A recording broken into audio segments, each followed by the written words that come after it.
Hello there, my Twilight souls. Tonight, we trace the complete origins of the Cullen family. Not as the golden, impossibly beautiful family who arrived in Forks, but as 7 separate human souls whose lives were broken or stolen or extinguished before immortality found them and bound them together across centuries into something that none of them could have become alone. I'm trying my best to make these videos with my whole heart. And sometimes I doubt if it's really worth all the effort. But your comments make me feel seen and remind me why I'm doing this. I'm hoping to reach 1,000 subscribers soon. I'm close, but not there yet. If you'd like to support a small creator and this little community we're building, please consider subscribing. Thank you. Now, settle in and let the origins of the Cullen family carry you gently into rest. Carlisle Cullen is the beginning of everything. He is the reason the family exists at all, the philosophical foundation upon which every other member was eventually built. And understanding who he was as a human being and who he chose to become.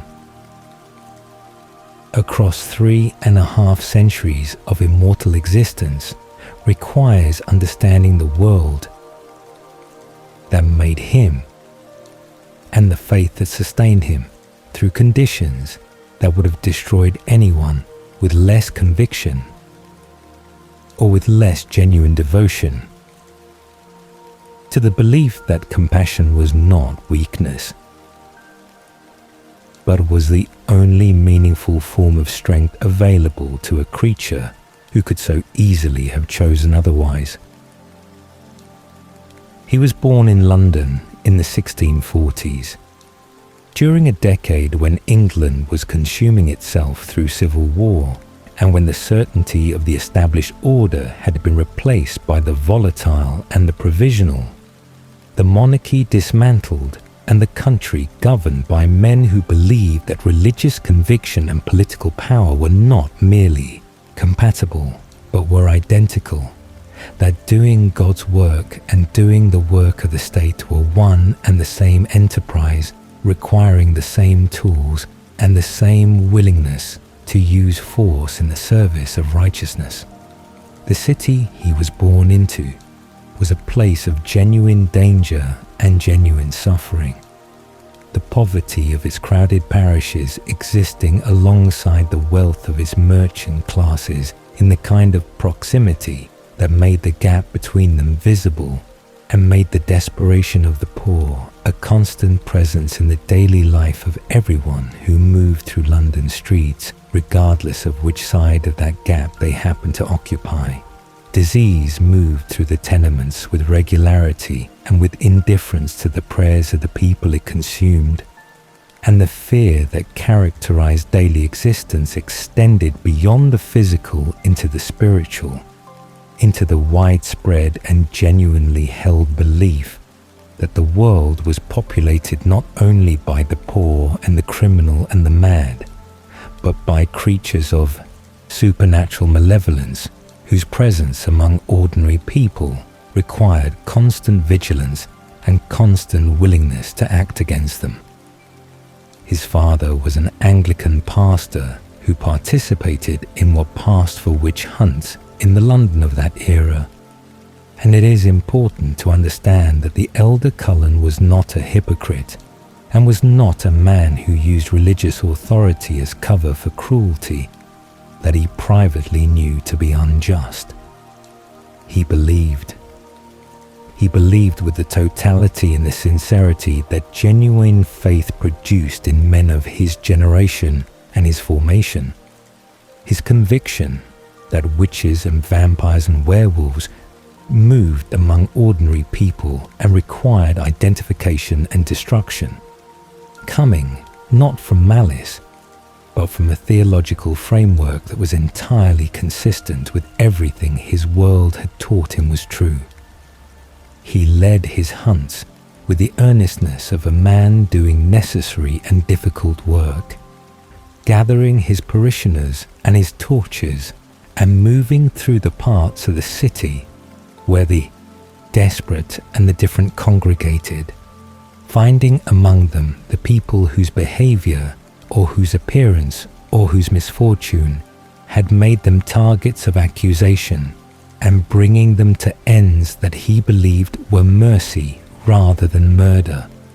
because he believed the alternative was to leave evil unchecked in the world he was responsible for protecting.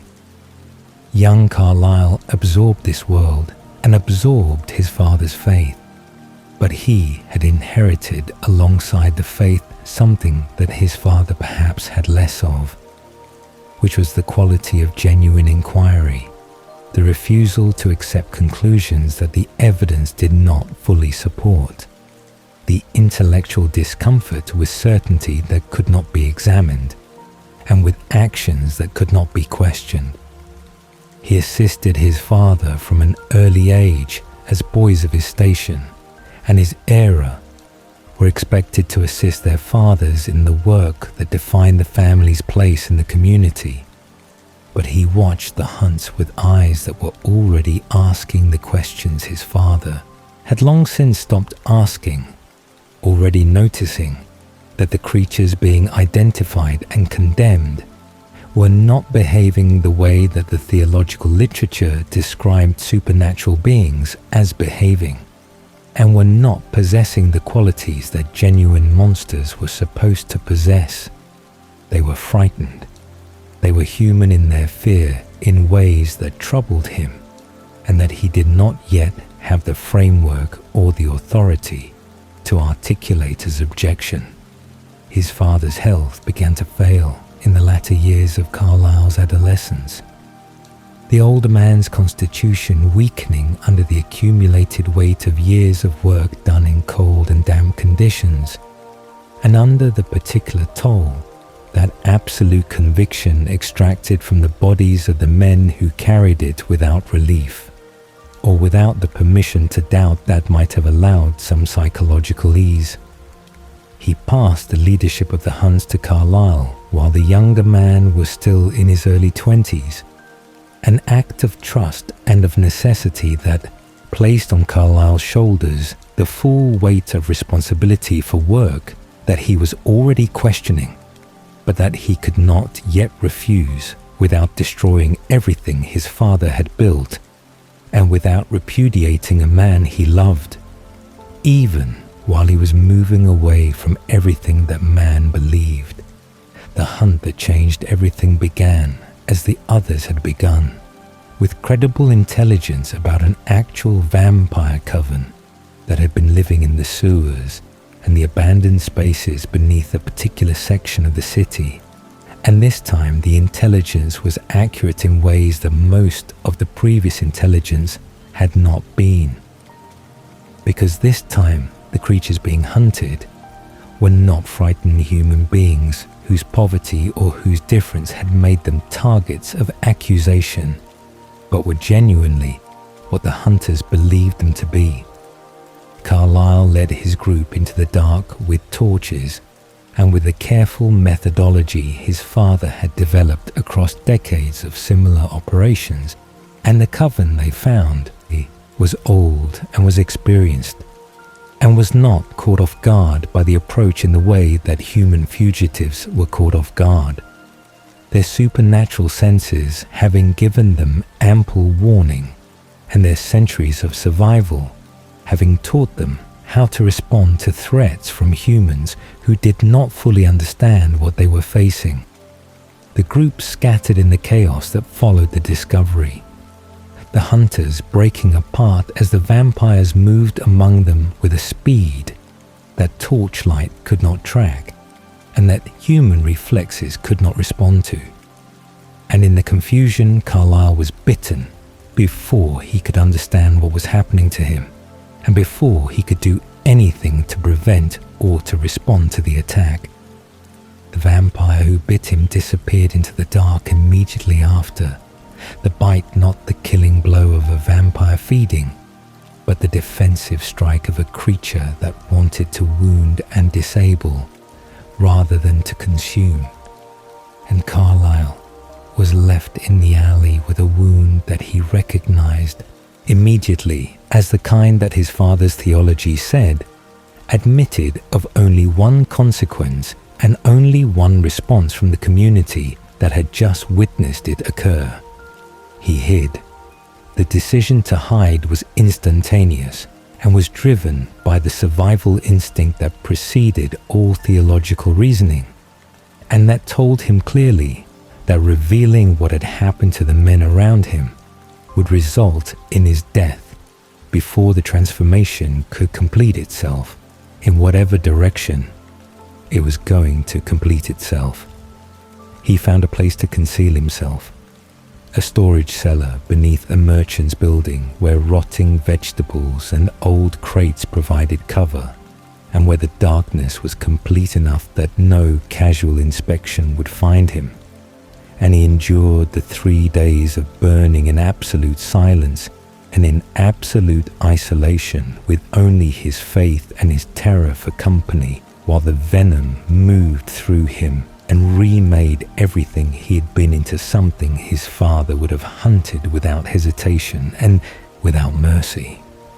The emergence was disorienting beyond his capacity to have anticipated, his senses suddenly receiving the world at a volume and a resolution that human perception had never approached. The sounds and the smells and the visual detail of London coming at him simultaneously with an intensity that made the city feel entirely new, despite being the same streets and the same buildings he had known all his life. His body felt different in ways that went beyond the absence of the burning, the strength in his limbs, and the speed he could feel available to him as potential representing a physical transformation that the theology he had been raised within had described, but that no description had actually prepared him for experiencing from the inside. He was something new. He understood that immediately and completely, the knowledge not requiring examination or confirmation, because his own senses provided both in the first moments of consciousness. The hunger announced itself, alongside the newness, the thirst that was unlike any physical need he had experienced as human, both in its intensity and in its specificity. And it was here that Carlisle made the first of the moral choices that would define everything that followed, and that would eventually create the family that the Twilight world would come to know. He refused. The refusal was not easy, and was not immediate, and was not accomplished without cost. The drive to feed on the humans around him, pressing against his conscious resistance, with a force that centuries of practice would eventually reduce, but would never fully eliminate.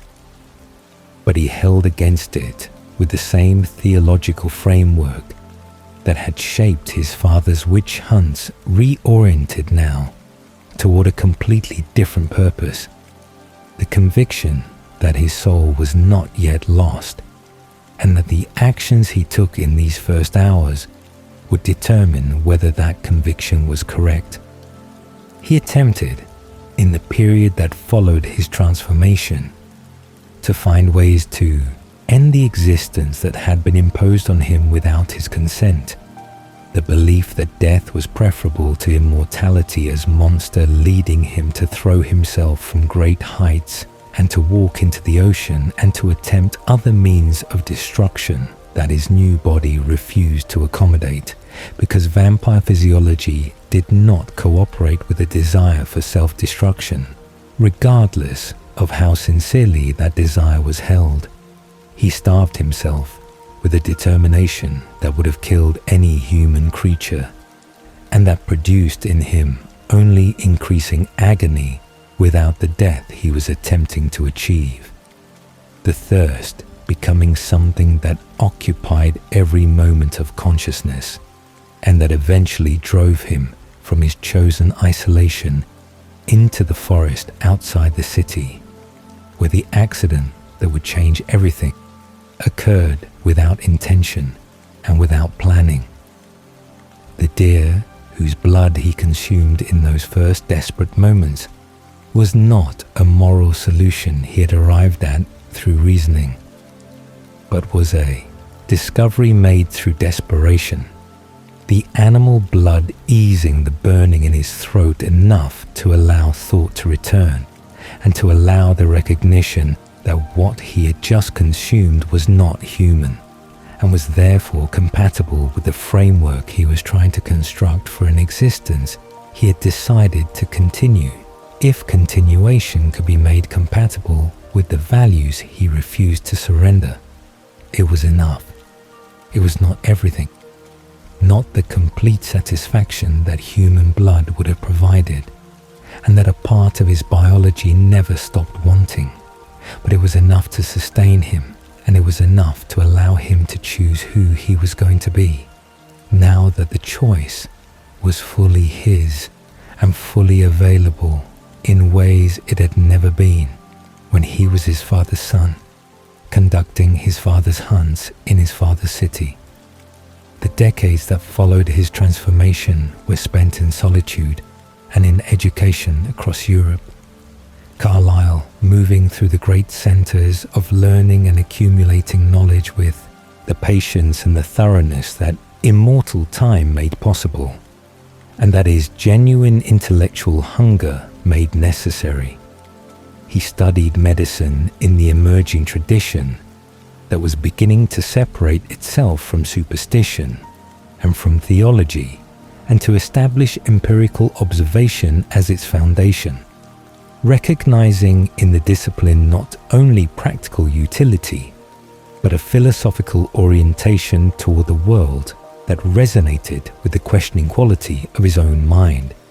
the commitment to looking carefully at evidence and drawing conclusions that the evidence actually supported, rather than the conclusions that prior belief made convenient. He moved through France and through Italy, through the universities and the libraries and the hospitals and the anatomy theatres where human knowledge was advancing with a momentum that he was positioned uniquely to follow because he had the time to follow it completely. His arrival in Volterra and his encounter with the Volturi represented his first sustained contact with others of his kind, the ancient coven ruling from their Italian city receiving him with the curiosity that his unusual nature warranted, and with the genuine interest that Aro in particular directed at anything that expanded his understanding of what vampires were capable of being. Aro found Carlisle's vegetarian lifestyle remarkable and found his moral framework philosophically interesting, even while considering it ultimately impractical. His centuries of human feeding having established an entirely different relationship between his nature and his choices than the one Carlisle was developing through his ongoing refusal to feed on humans regardless of the cost. The time Carlisle spent with the Volturi gave him companionship and gave him access to vampire history and vampire knowledge that he would not have found elsewhere. But it also clarified through contrast exactly what he was not willing to become, and exactly what kind of existence he was not willing to build regardless of how many centuries he had available to fill it. He left Volterra carrying the conviction that had sustained him through the transformation and through the decades of solitude, and that had been tested and confirmed rather than undermined by his time among the most powerful vampires in existence, the conviction that he could be different and that being different was worth whatever it cost and worth whatever it required in terms of daily discipline and ongoing choice. He came to America at the turn of the 20th century with the accumulated knowledge of 2.5 centuries of medical practice and 2.5 centuries of moral development, and he arrived with something else as well, something that the solitude had been quietly intensifying across all those years, which was the understanding that the existence he had built was sustainable but was not yet complete, that the life he wanted to be living required something that solitude could not provide, and that his centuries of careful survival had not yet given him. He wanted a family. He wanted companions who shared his values and who chose his way of living, not because he required it of them, but because they arrived at it through the same process of genuine moral reasoning that had brought him there himself. And he was beginning to believe that creating such a family was not self-indulgence,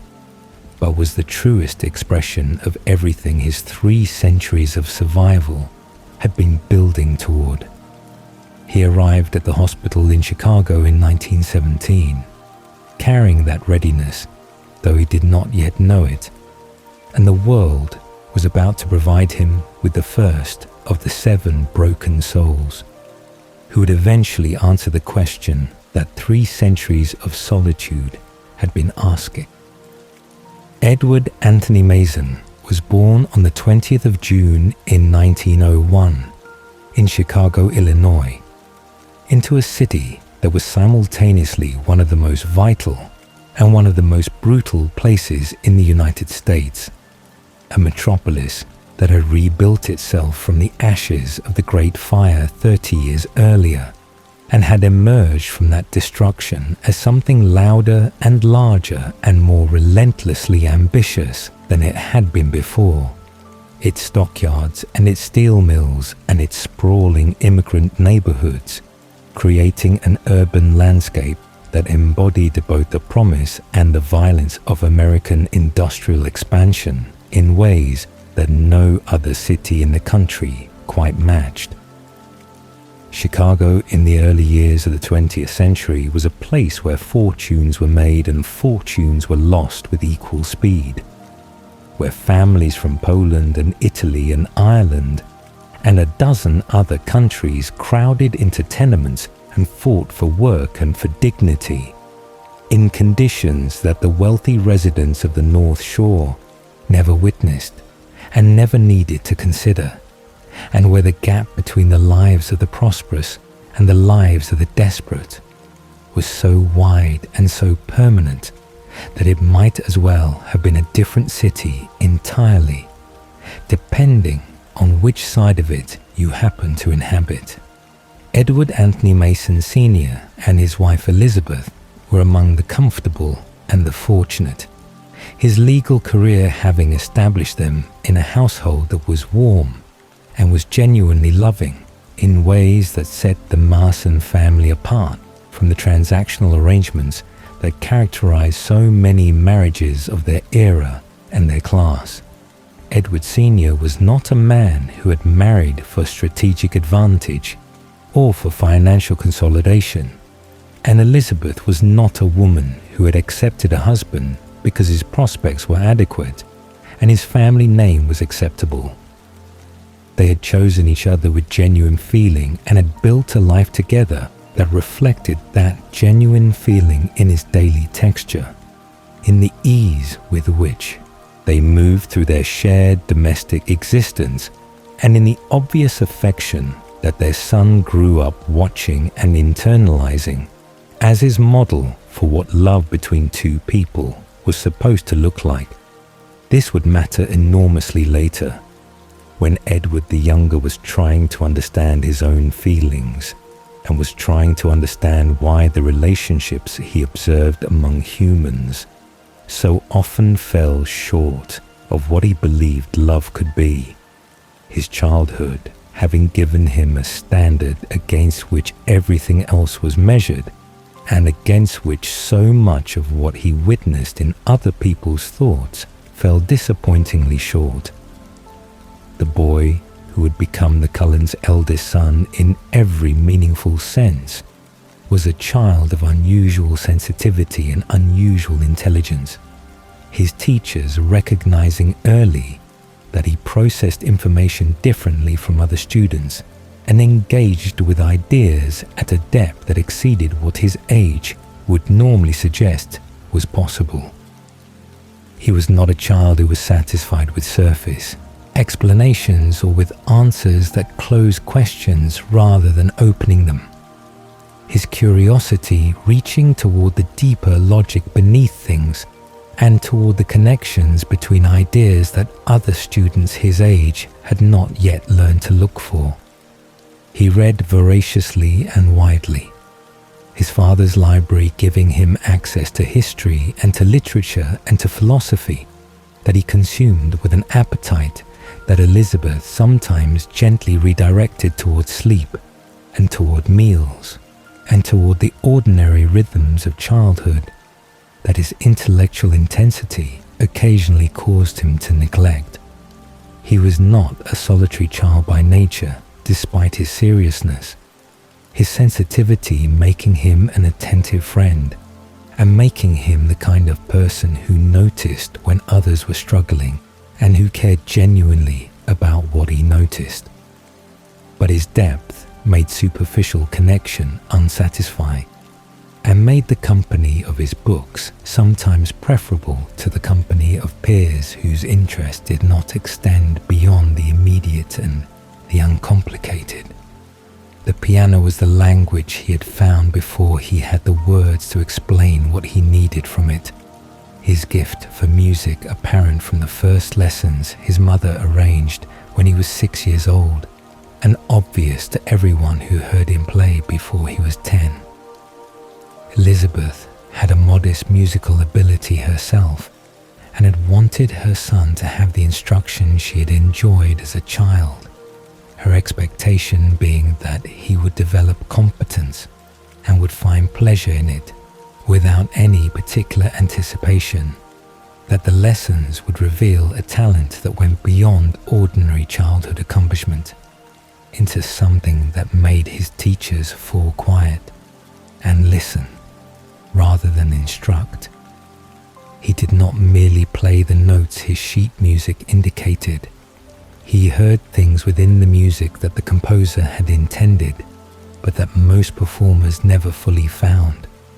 The emotional architecture of each piece accessible to him in ways that suggested he understood music not as series of technical problems to be solved, but as language being spoken,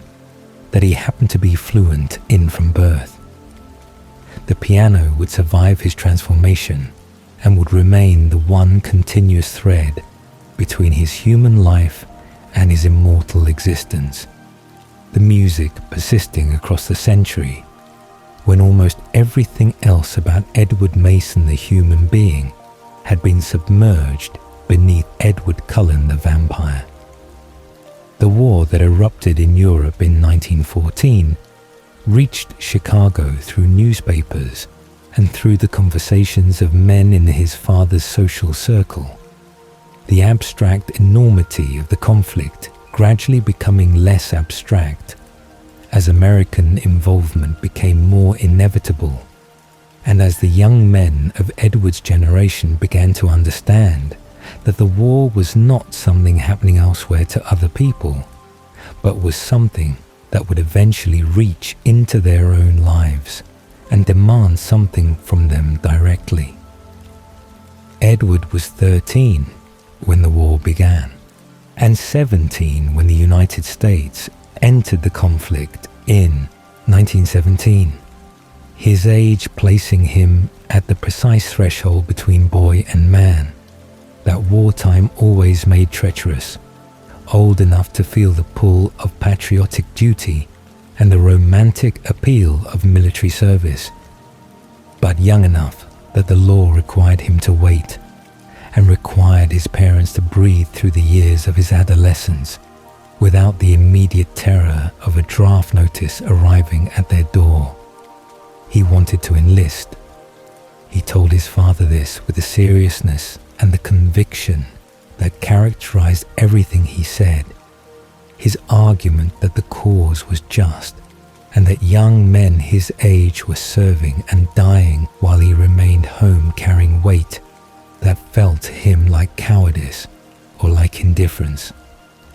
His father heard the argument and understood it, and said that he would not give permission, not yet, not while there was still time for the war to end,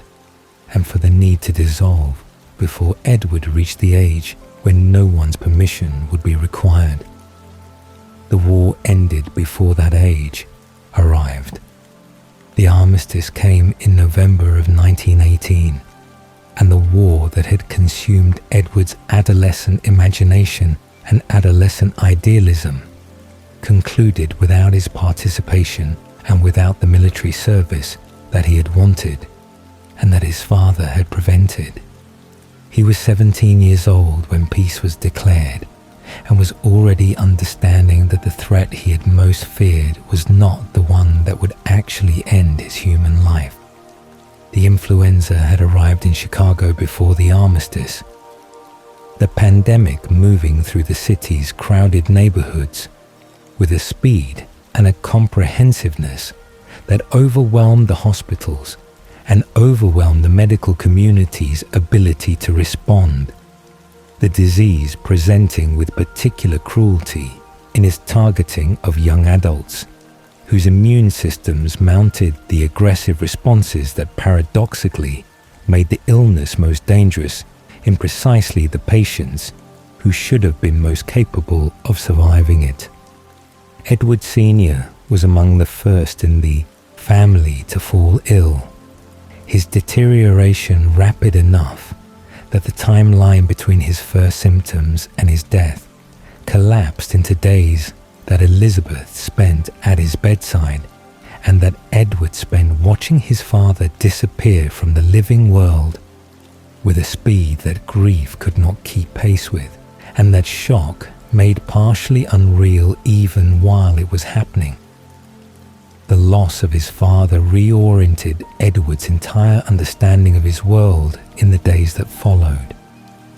The household that had always contained 3 people suddenly containing 2, and the 2 people who remained both carrying the weight of the one who was gone, without yet having the space to fully feel that weight. Because the illness was still present and still moving, and the city around them was still filling its hospitals and its makeshift wards with the dying. Elizabeth herself fell ill within the week following Edward Sr.'s death. Her body's defenses compromised perhaps by grief and by the exhaustion of nursing her husband through his final days, and by the simple statistical reality that the influenza was everywhere in Chicago in October of 1918, and that proximity to the sick made infection nearly inevitable, regardless of whatever precautions were attempted. Edward watched her decline with the particular terror of someone who had just watched death take one parent, and who understood with a clarity that adolescence does not usually allow what was happening and what it would mean when it was finished. Carlisle Cullen was working night shifts at the hospital where both Elizabeth and Edward were eventually admitted. His unusual hours a long-standing accommodation to the condition that required him to avoid daylight while still allowing him to practice the medicine that gave his immortal existence its purpose and its structure. He moved through the influenza wards with the competence and the compassion that had made him exceptional across 3 centuries of medical practice. His ability to remain composed in conditions that were breaking human doctors and human nurses around him, making him invaluable in circumstances where composure was as necessary as clinical skill. he noticed Edward Marsden in the way that Carlisle noticed all of his patients, with genuine attention and with the particular sensitivity that centuries of caring for the dying had given him for the human being present behind the medical condition. But there was nothing in his initial observation of the boy that indicated he was looking at someone who would become his son. Elizabeth's recognition that Carlisle was different from the human doctors around him was a thing she arrived at through the particular acuity that dying sometimes granted, the sharpening of perception that occurred when the ordinary concerns and ordinary noise of living fell away and left behind something quieter and more essential. She watched him with the ward's other patients, and she watched him with her son, and she arrived at a conclusion that she could not have explained or defended to anyone who had not seen what she had seen, which was simply that this doctor had something available to him that the other doctors did not, and that this something might represent the only remaining possibility for her son's survival when medicine had already made clear that it had nothing left to offer either of them. She asked to speak with him alone. She told him that she knew he could do something, that she did not know what it was and did not need to know, that she was asking him to save her son through whatever means were available to him, even if those means were beyond what she could understand or what she could have imagined asking for before this room and this disease and this particular desperation had clarified what she was willing to ask. The weight of what Elizabeth Mason asked of Carlisle in those moments cannot be fully calculated. Her request opening a door that he had kept carefully closed across the many decades since. He had first understood what he could do, and had first confronted the question of when doing it was merciful, and when it was something else entirely. He had transformed Edward the Elder, his first companion, from a place of loneliness, and from a genuine belief that companionship was something he was permitted to want. He had made other choices since then. Some he was at peace with, and some he carried with complexity. Elizabeth was asking him to make the choice for her son, to substitute her maternal consent for the consent that Edward himself could not give when he was unconscious and burning with fever and moving toward a death that was hours away at most. Carlisle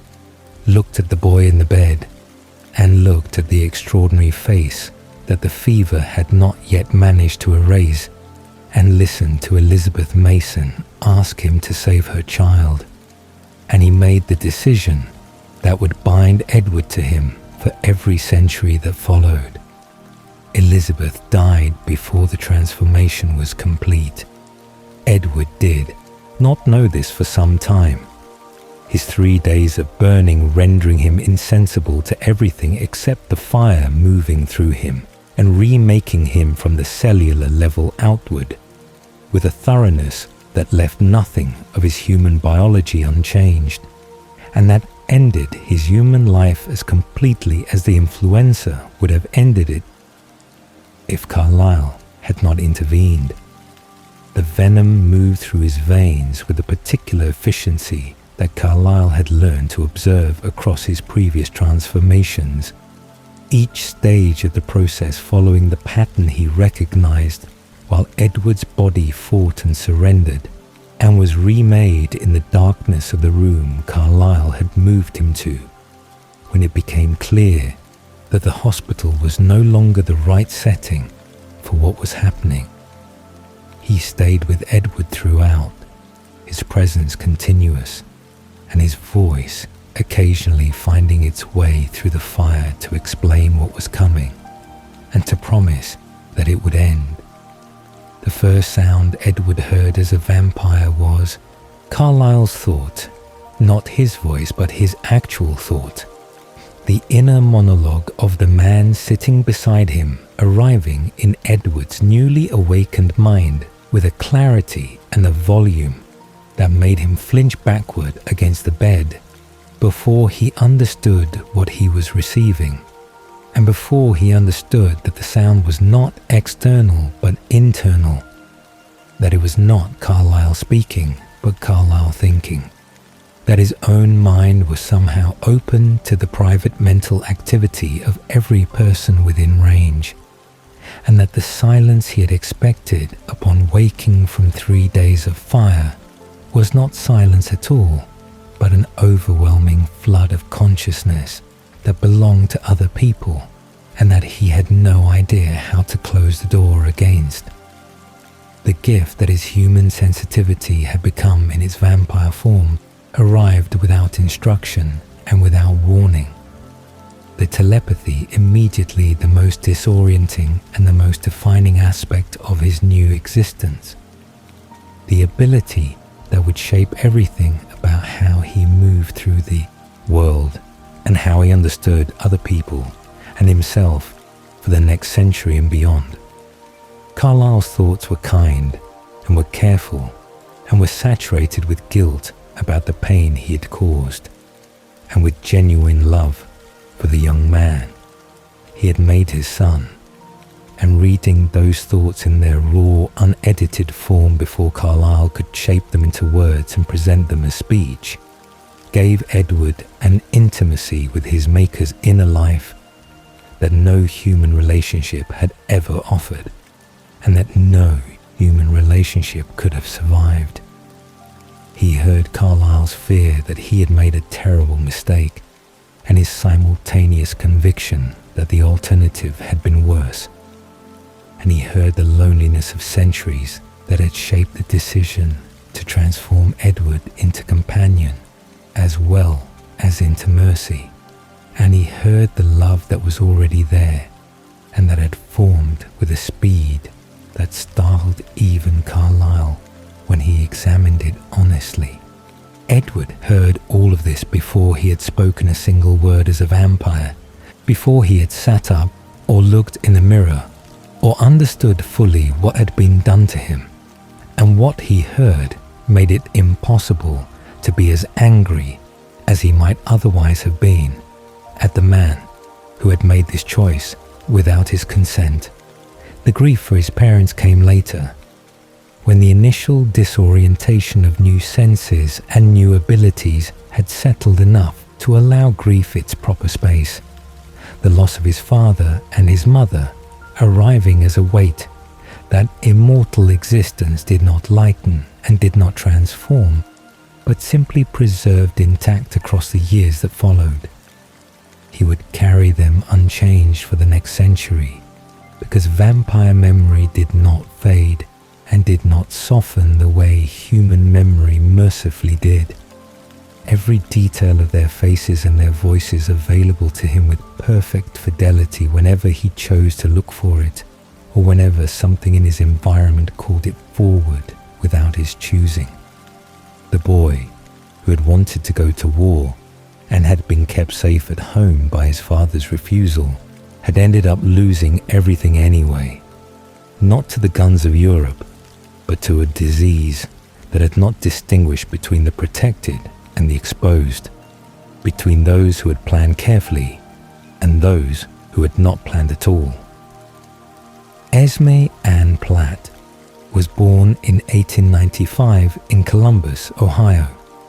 into a household that possessed the quality that Rosalie Hale's childhood home had always lacked, and that Edward Mason's home had possessed in abundance, which was the quality of genuine warmth, the kind that could not be manufactured through wealth or through social performance, but that existed in the daily texture of a family whose members actually liked one another and actually chose each other's company, rather than simply enduring it because circumstance had placed them under the same roof. Her parents were not wealthy in the way that Rochester's upper classes were wealthy, their lives defined by the comfortable sufficiency of the emerging middle class, rather than by the elaborate social performances of families who measured their worth through the quality of their china and the guest lists of their dinner parties. And the absence of that particular pressure meant that the Platt household was allowed to be something simpler and something more genuinely livable than the golden cages that upper-class prosperity so often constructed around the people it was supposed to be blessing. She was a child who noticed things and who cared about what she noticed. Her attention drawn toward the built world around her in ways that most children her age did not experience, and that her parents observed with the mixture of pride and gentle bewilderment that unusually perceptive children often produced in parents who loved them but could not quite follow them all the way to where their minds were going. She looked at buildings the way that other children looked at stories, reading in their construction and their proportion and their relationship to the land around them a kind of intention and a kind of meaning that fascinated her. The houses of Columbus becoming a private landscape of significance that she navigated with the pleasure of someone fluent in a language that most people around her did not know existed. The creative intelligence that vampire existence would eventually have no conventional outlet for was already fully formed in her as a young woman. The architectural sensibility and the design instinct that she would later pour into the successive houses she made into homes for the family she built, with Carlisle already present and already searching for expression in a world that had limited patience for the ambitions of women who wanted to build things rather than simply inhabit the things that men had built. She was 16 years old in 1911 when she fell from a tree and broke her leg badly enough that she was brought to the hospital, where a young doctor with an unusual quality of attention treated her injury with a competence and a gentleness that she had not expected, and that she did not forget afterward when she had recovered and returned to her ordinary life and left the hospital behind. Carlisle Cullen examined her with the same genuine care he extended to every patient, regardless of their age or their circumstances. His centuries of medical practice having deepened rather than eroded his interest in the human beings who came to him for help. And Esme experienced in those hours of treatment something that she could not have named precisely, but that registered as significant even through the pain and the inconvenience of a broken bone that would keep her from her normal activities for weeks. She would not see him again for 9 years. The memory of that encounter persisted anyway, not as romantic fantasy, but as the preserved impression of someone who had been genuinely kind, in a way that distinguished itself from the ordinary transactional kindness of people performing their professional duties adequately. The marriage to Charles Evanson happened because the social architecture of Esme's world in the 19-teens made marriage the expected destination of every young woman of her class and her circumstances. The pressure toward it, not malicious,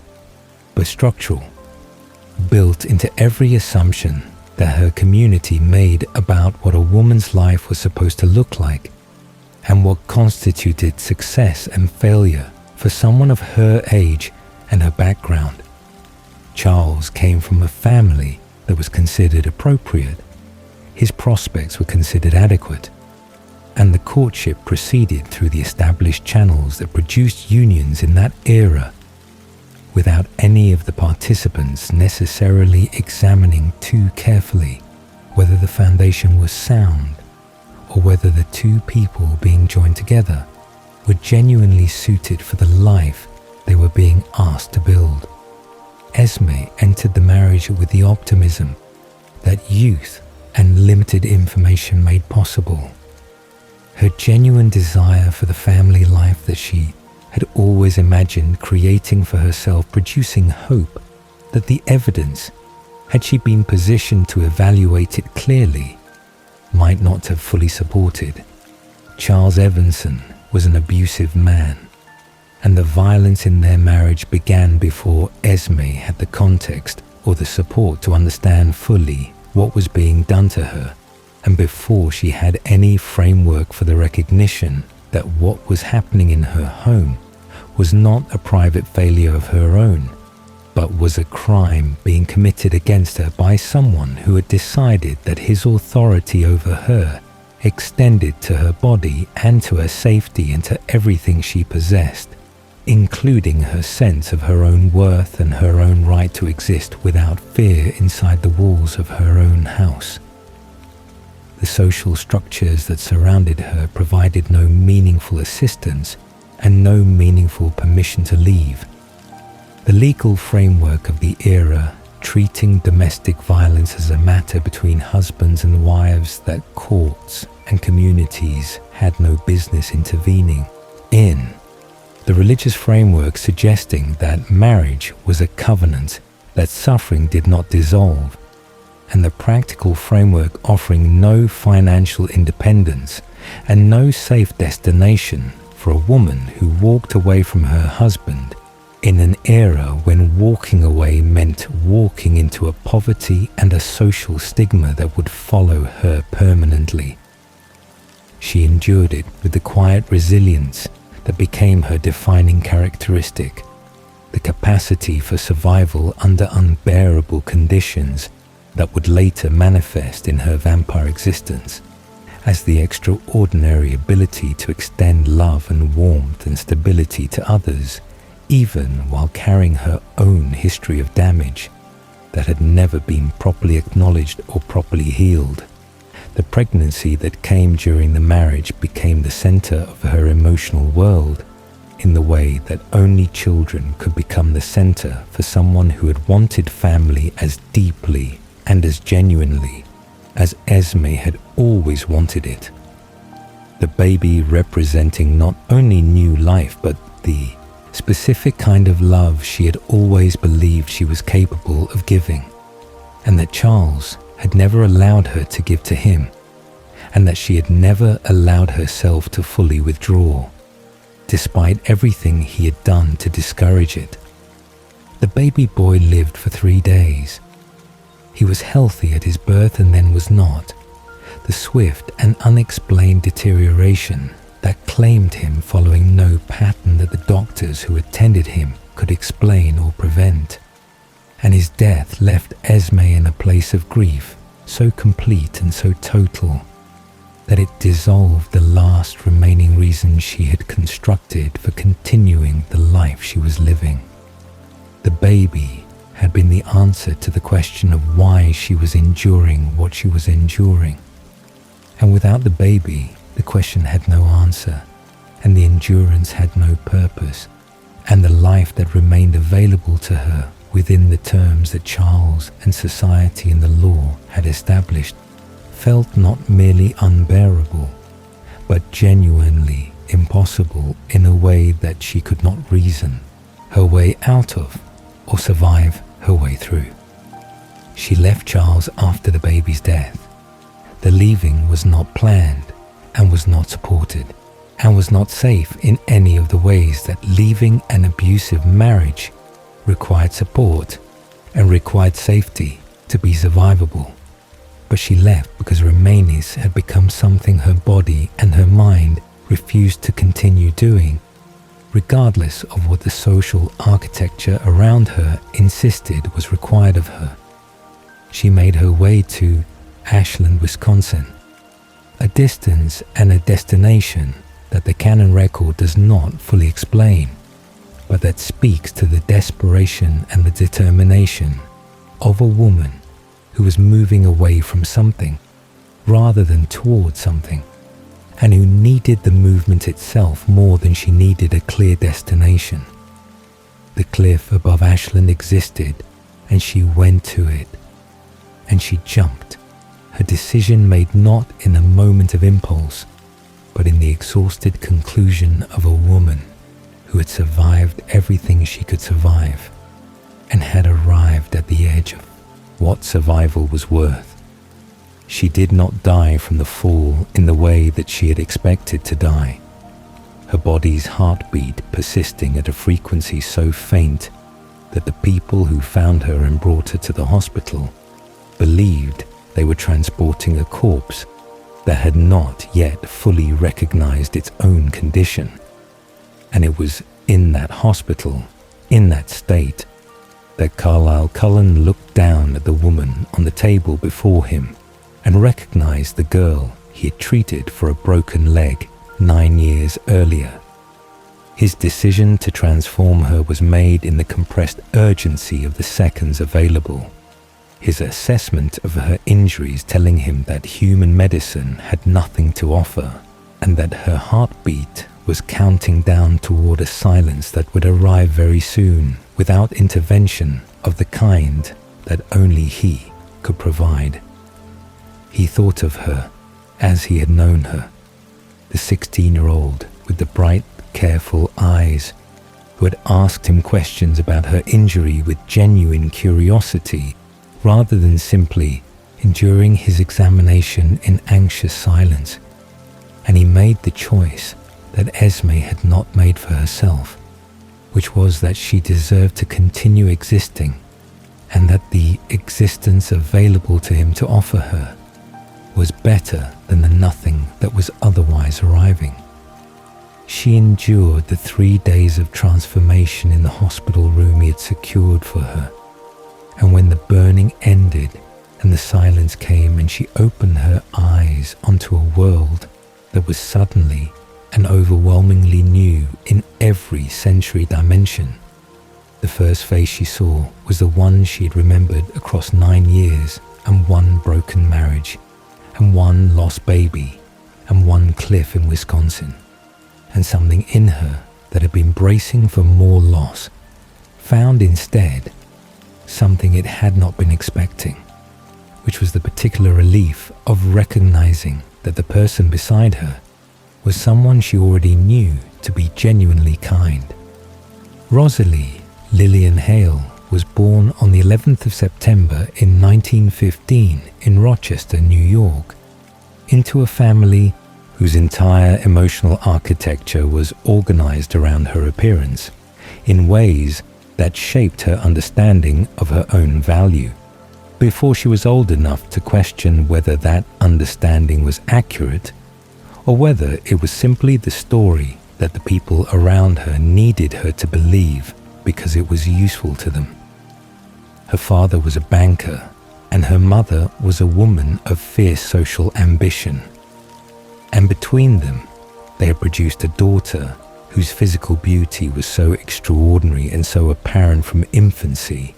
that it functioned less like a personal characteristic and more like a family asset, something to be cultivated and displayed and eventually converted into the social advancement that her mother had always believed was available to them, if only the right opportunity could be identified and seized with sufficient determination. The beauty matured as she did, developing through her adolescence into something that exceeded ordinary prettiness so completely that it occupied a different category altogether, her face possessing the kind of symmetry and proportion that existed in paintings and in sculptures far more reliably than it existed in actual human beings, whose features almost always contained some small asymmetry or some minor imperfection that prevented them from achieving the idealized proportions that classical beauty required. Rochester noticed her constantly, and Rochester responded to her in the ways that beautiful women in that era were responded to, with desire and with envy and with a particular variety of attention that reduced a person to their surface and treated the surface as the entirety of what was worth knowing. She was not immune to vanity and did not pretend to be, her mirrors confirming daily what everyone around her confirmed constantly, but beneath the pride in her appearance, she carried desires that were simpler and more genuine than anything her gilded existence was actually offering her. What she wanted was what her friend, Vera, had found. Vera had married a carpenter rather than a banker, had chosen love over strategy, and had produced a baby boy whose existence made Rosalie feel a longing that was physical in its intensity and that surprised her every time she held him. The weight of the infant in her arms and the warmth of his small body creating a desire for motherhood that exceeded any desire she had ever felt for the jewels and the gowns and the social position that her parents had been carefully preparing her to want instead. The contrast between Vera's simple home filled with genuine warmth and the elaborate performance of happiness that characterized the wealthy households Rosalie had grown up moving through told her something about the difference between the life she was being offered and the life she actually wanted, though she was not yet in a position to act on that knowledge in any meaningful way. Royce King II arrived in her life when she was 17, and he was 24. His pursuit of her aggressive and possessive from his earliest moments, his extravagant gifts, and his public claims on her attention designed to establish ownership rather than to demonstrate genuine affection for the person who existed behind the face he had decided he wanted to possess. His family's old money and his family's social position made him exactly the match that Rosalie's parents had been cultivating her beauty to attract, and the engagement that was announced in the spring of 1933 represented the culmination of everything her mother had planned across the entirety of Rosalie's childhood. The beauty successfully converted into the alliance that had always been its intended purpose. Rosalie had mixed feelings about Royce that she did not allow herself to fully examine, because examining them would have required disappointing everyone whose approval she had been taught to need, and would have required acknowledging that the golden future she was being given was not the future she would have chosen if the choosing had ever genuinely been hers. The April evening that ended her human life began as an ordinary walk home from Vera's house, through familiar streets in the neighborhood where nothing dangerous was supposed to happen to young women from good families wearing engagement rings from the city's most prominent heirs. Royce was there with his friends, and they had been drinking, and what happened in that street in the lamplight destroyed everything that Rosalie had been, and stolen everything she had wanted, and left her broken body in the gutter like something disposable, her beauty systematically demolished by the man who had claimed to want to possess it forever.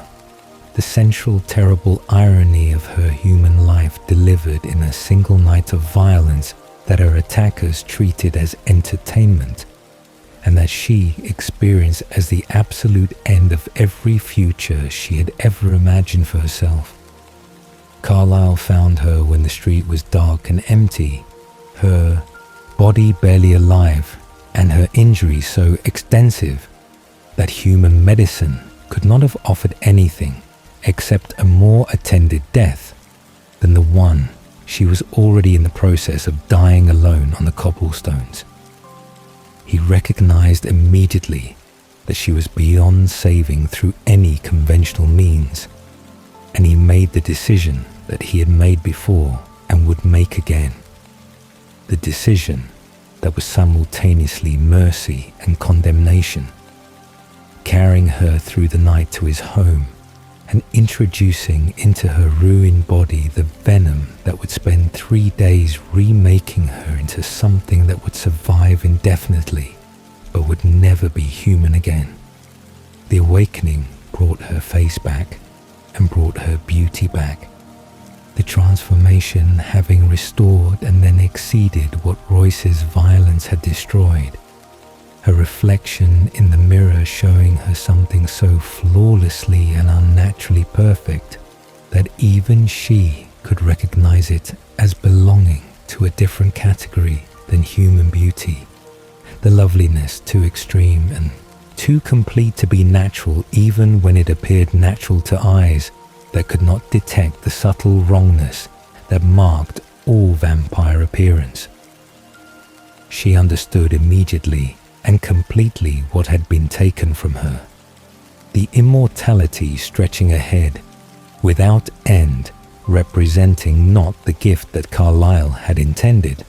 but the permanent closure of every possibility she had actually wanted. She would never age, and would never have children,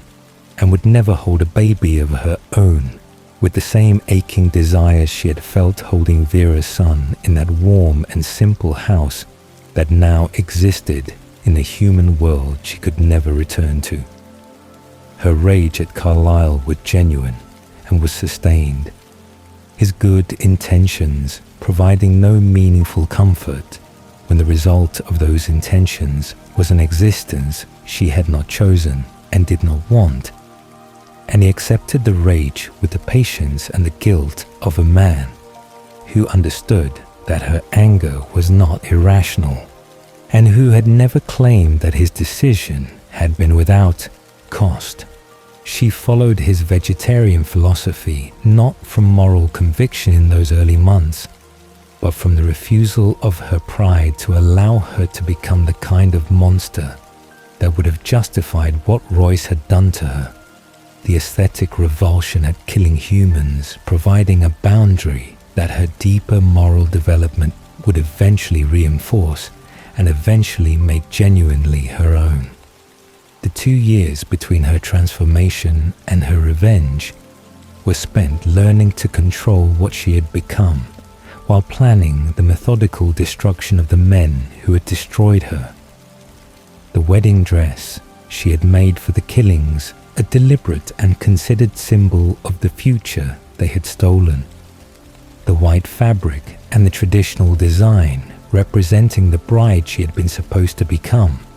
and the life that had been ended in that Rochester street before it could begin. She hunted each of them with the patience and the precision that vampire nature made available to her, appearing before them in the lamplight in her wedding dress and allowing them to understand before they died that the girl they had left in the gutter had returned specifically for this. She did not drink from any of them, the refusal deliberate and meaningful, her determination to destroy them without becoming the predator they might have accused her of being maintained across every kill, until Royce was last, and the office was burning, and the revenge was complete. The emptiness that followed completion was the lesson she had not anticipated and could not have prepared for. The hollow absence of the purpose that had sustained her through 2 years of planning, revealing itself the moment that purpose was finished. She had expected to feel something, relief or satisfaction or the particular piece of justice finally delivered, and instead she felt nothing that resembled those things, only the infinite stretch of immortal existence opening ahead of her, without the anger that had given it structure and without the mission that had given it direction. She returned to Carlisle not in triumph, but in the quiet of someone who had done what they set out to do, and discovered that doing it had not repaired anything that actually needed repairing, and he received her return as he received everything she brought to him, with patience and with love that her resentment of what he had done to her never fully managed to extinguish. Emmett McCarty was born in 1915 in Gatlinburg, Tennessee, into a world that was as different from Rosalie Hale's Rochester as it was possible to be, while still existing within the borders of the same country and within the same decade. The Appalachian community of his childhood, organized around entirely different values and entirely different measures of worth than the banker's household in upstate New York, where beauty was currency and social position was the ultimate destination toward which all effort was directed. Gatlinburg in the 19-teens and 1920s was a small mountain community whose economy was built on farming and on the timber industry, and on the particular self-sufficiency that isolated rural life required of the people who chose it or who were born into it. The Great Smoky Mountains surrounding the town with a landscape of extraordinary natural beauty that the people who lived within it tended to take for granted, in the way that people always took for granted the remarkable things that had been present since before they were old enough to notice them. His family was working class in the way that most families in that community were working class, their lives shaped by physical labor and by the rhythms of seasons and harvests, and by the close social fabric of a small town, where everyone knew everyone and where reputation was built through reliability and through the quality of your word and through your willingness to show up when a neighbor needed help, regardless of whether showing up was convenient or whether it cost you something you could not easily spare. Emmett grew into the largest person in most rooms he entered, his physical size apparent from childhood, and his strength developing alongside it into something that made him naturally suited for the heavy work that his community valued, and that made him useful in ways that translated directly into the social currency of the world he was living in. He was not a serious young man in the way that Edward had been serious, or in the way that Jasper would prove to have been shaped by seriousness from his earliest years. His natural orientation toward the world being one of cheerful engagement rather than of reflective depth. His pleasure in living uncomplicated by the philosophical questioning that tormented some people and that had never particularly occurred to him because the life available to him seemed genuinely good and genuinely worth the living, without requiring extensive justification or extensive examination. He was well liked in Gatlinburg with the ease of someone who genuinely liked other people in return. His warmth not performed and not strategic, but simply the natural expression of a character that found human company enjoyable and found reasons for laughter in most situations that presented themselves, the humor emerging not from cruelty or from the desire to diminish, but from the genuine delight in the absurd and the unexpected that made him the kind of person whose presence in a room changed the quality of the room and made the people in it feel that whatever they were doing was slightly more worth doing than it had seemed before he arrived. He had friends and he had family, and he had the particular rootedness of someone who had never needed to question whether he belonged where he was, because belonging had never been something he had to fight for or construct from uncertain materials. The depression that devastated most of America in the years following 1929 hit the Appalachian communities with a force that was in some ways less dramatic than what urban families experienced, because rural self-sufficiency provided buffers that city dwellers did not have access to. But the economic contraction was real and was felt,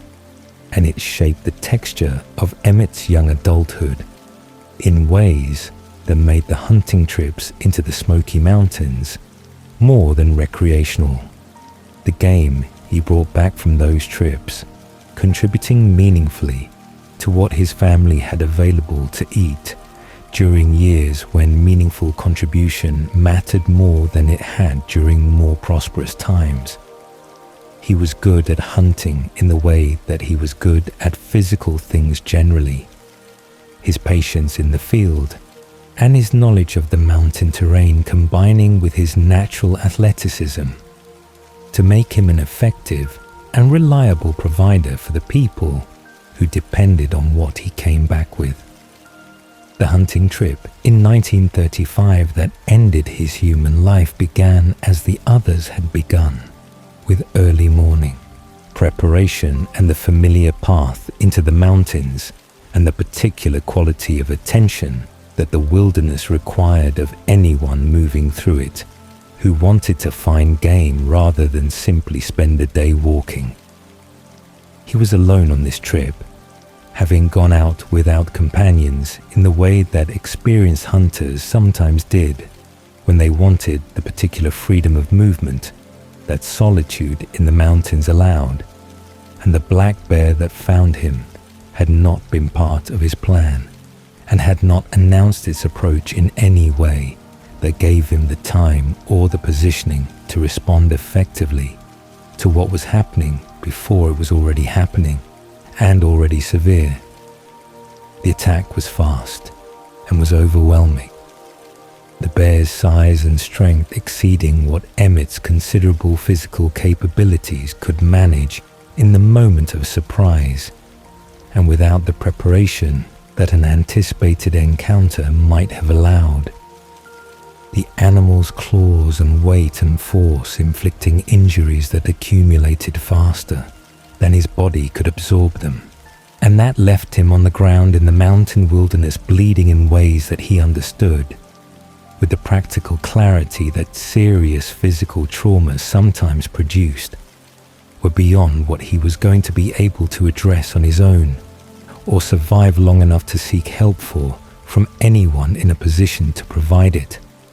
He was dying in the Smoky Mountains with no one around him,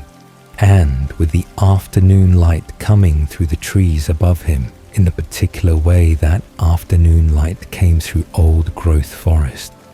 and the last coherent thoughts available to a dying young man from Gatlinburg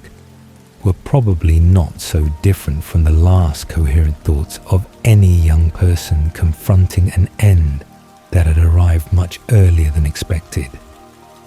Rosalie found him because she had separated from Carlisle and Esme during a hunting trip through that same territory,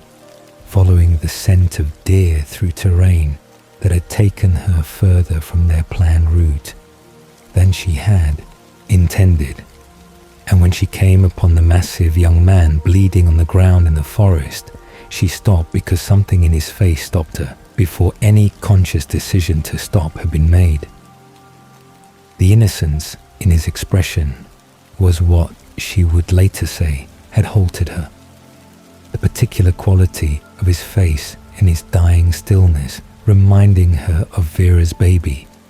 and of everything that image had always represented to her about the kind of uncomplicated goodness that the world occasionally produced and that deserved protection rather than abandonment. She stood over him in the forest, and she understood that she had two choices, and that neither of them was easy, and that one of them was the choice she had told herself she would never make because she knew what that choice cost the person it was made for. She had sworn, in the privacy of her own grief, about what Carlisle had done to her without asking, that she would never impose vampire existence on another human being, regardless of the circumstances. The conviction coming from the most honest place in her understanding of what transformation had stolen from her, and from the belief that the stealing was never justified by the good intentions of the person doing it. Standing over Emmett McCarty in the Tennessee mountains while his life concluded itself in the dirt and the leaves around him,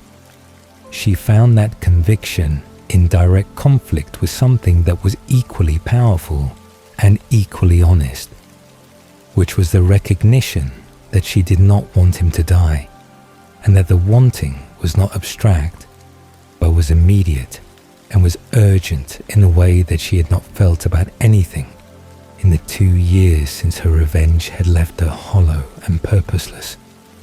She picked him up and she ran. The distance from the mountains of Tennessee to wherever Carlisle had positioned himself that day was over 100 miles, and she covered it without stopping and without slowing, carrying the dying young man with the careful urgency of someone who understood that speed was necessary and that gentleness was equally necessary, and that managing both simultaneously across 100 miles of terrain was the only way the outcome she wanted had any chance of being the outcome that actually arrived. It was the most sustained physical effort she had made since her transformation, not because of the distance or the weight, but because of what the effort meant and what it required her to admit about why she was making it. She begged Carlisle to save him. The begging was not characteristic of Rosalie, whose pride was among the most formidable things about her, and whose requests of Carlisle generally carried the quality of demands rather than supplications. But she begged with a directness and a vulnerability that made clear how much the outcome mattered, and that allowed no room for misunderstanding about what she was asking or why.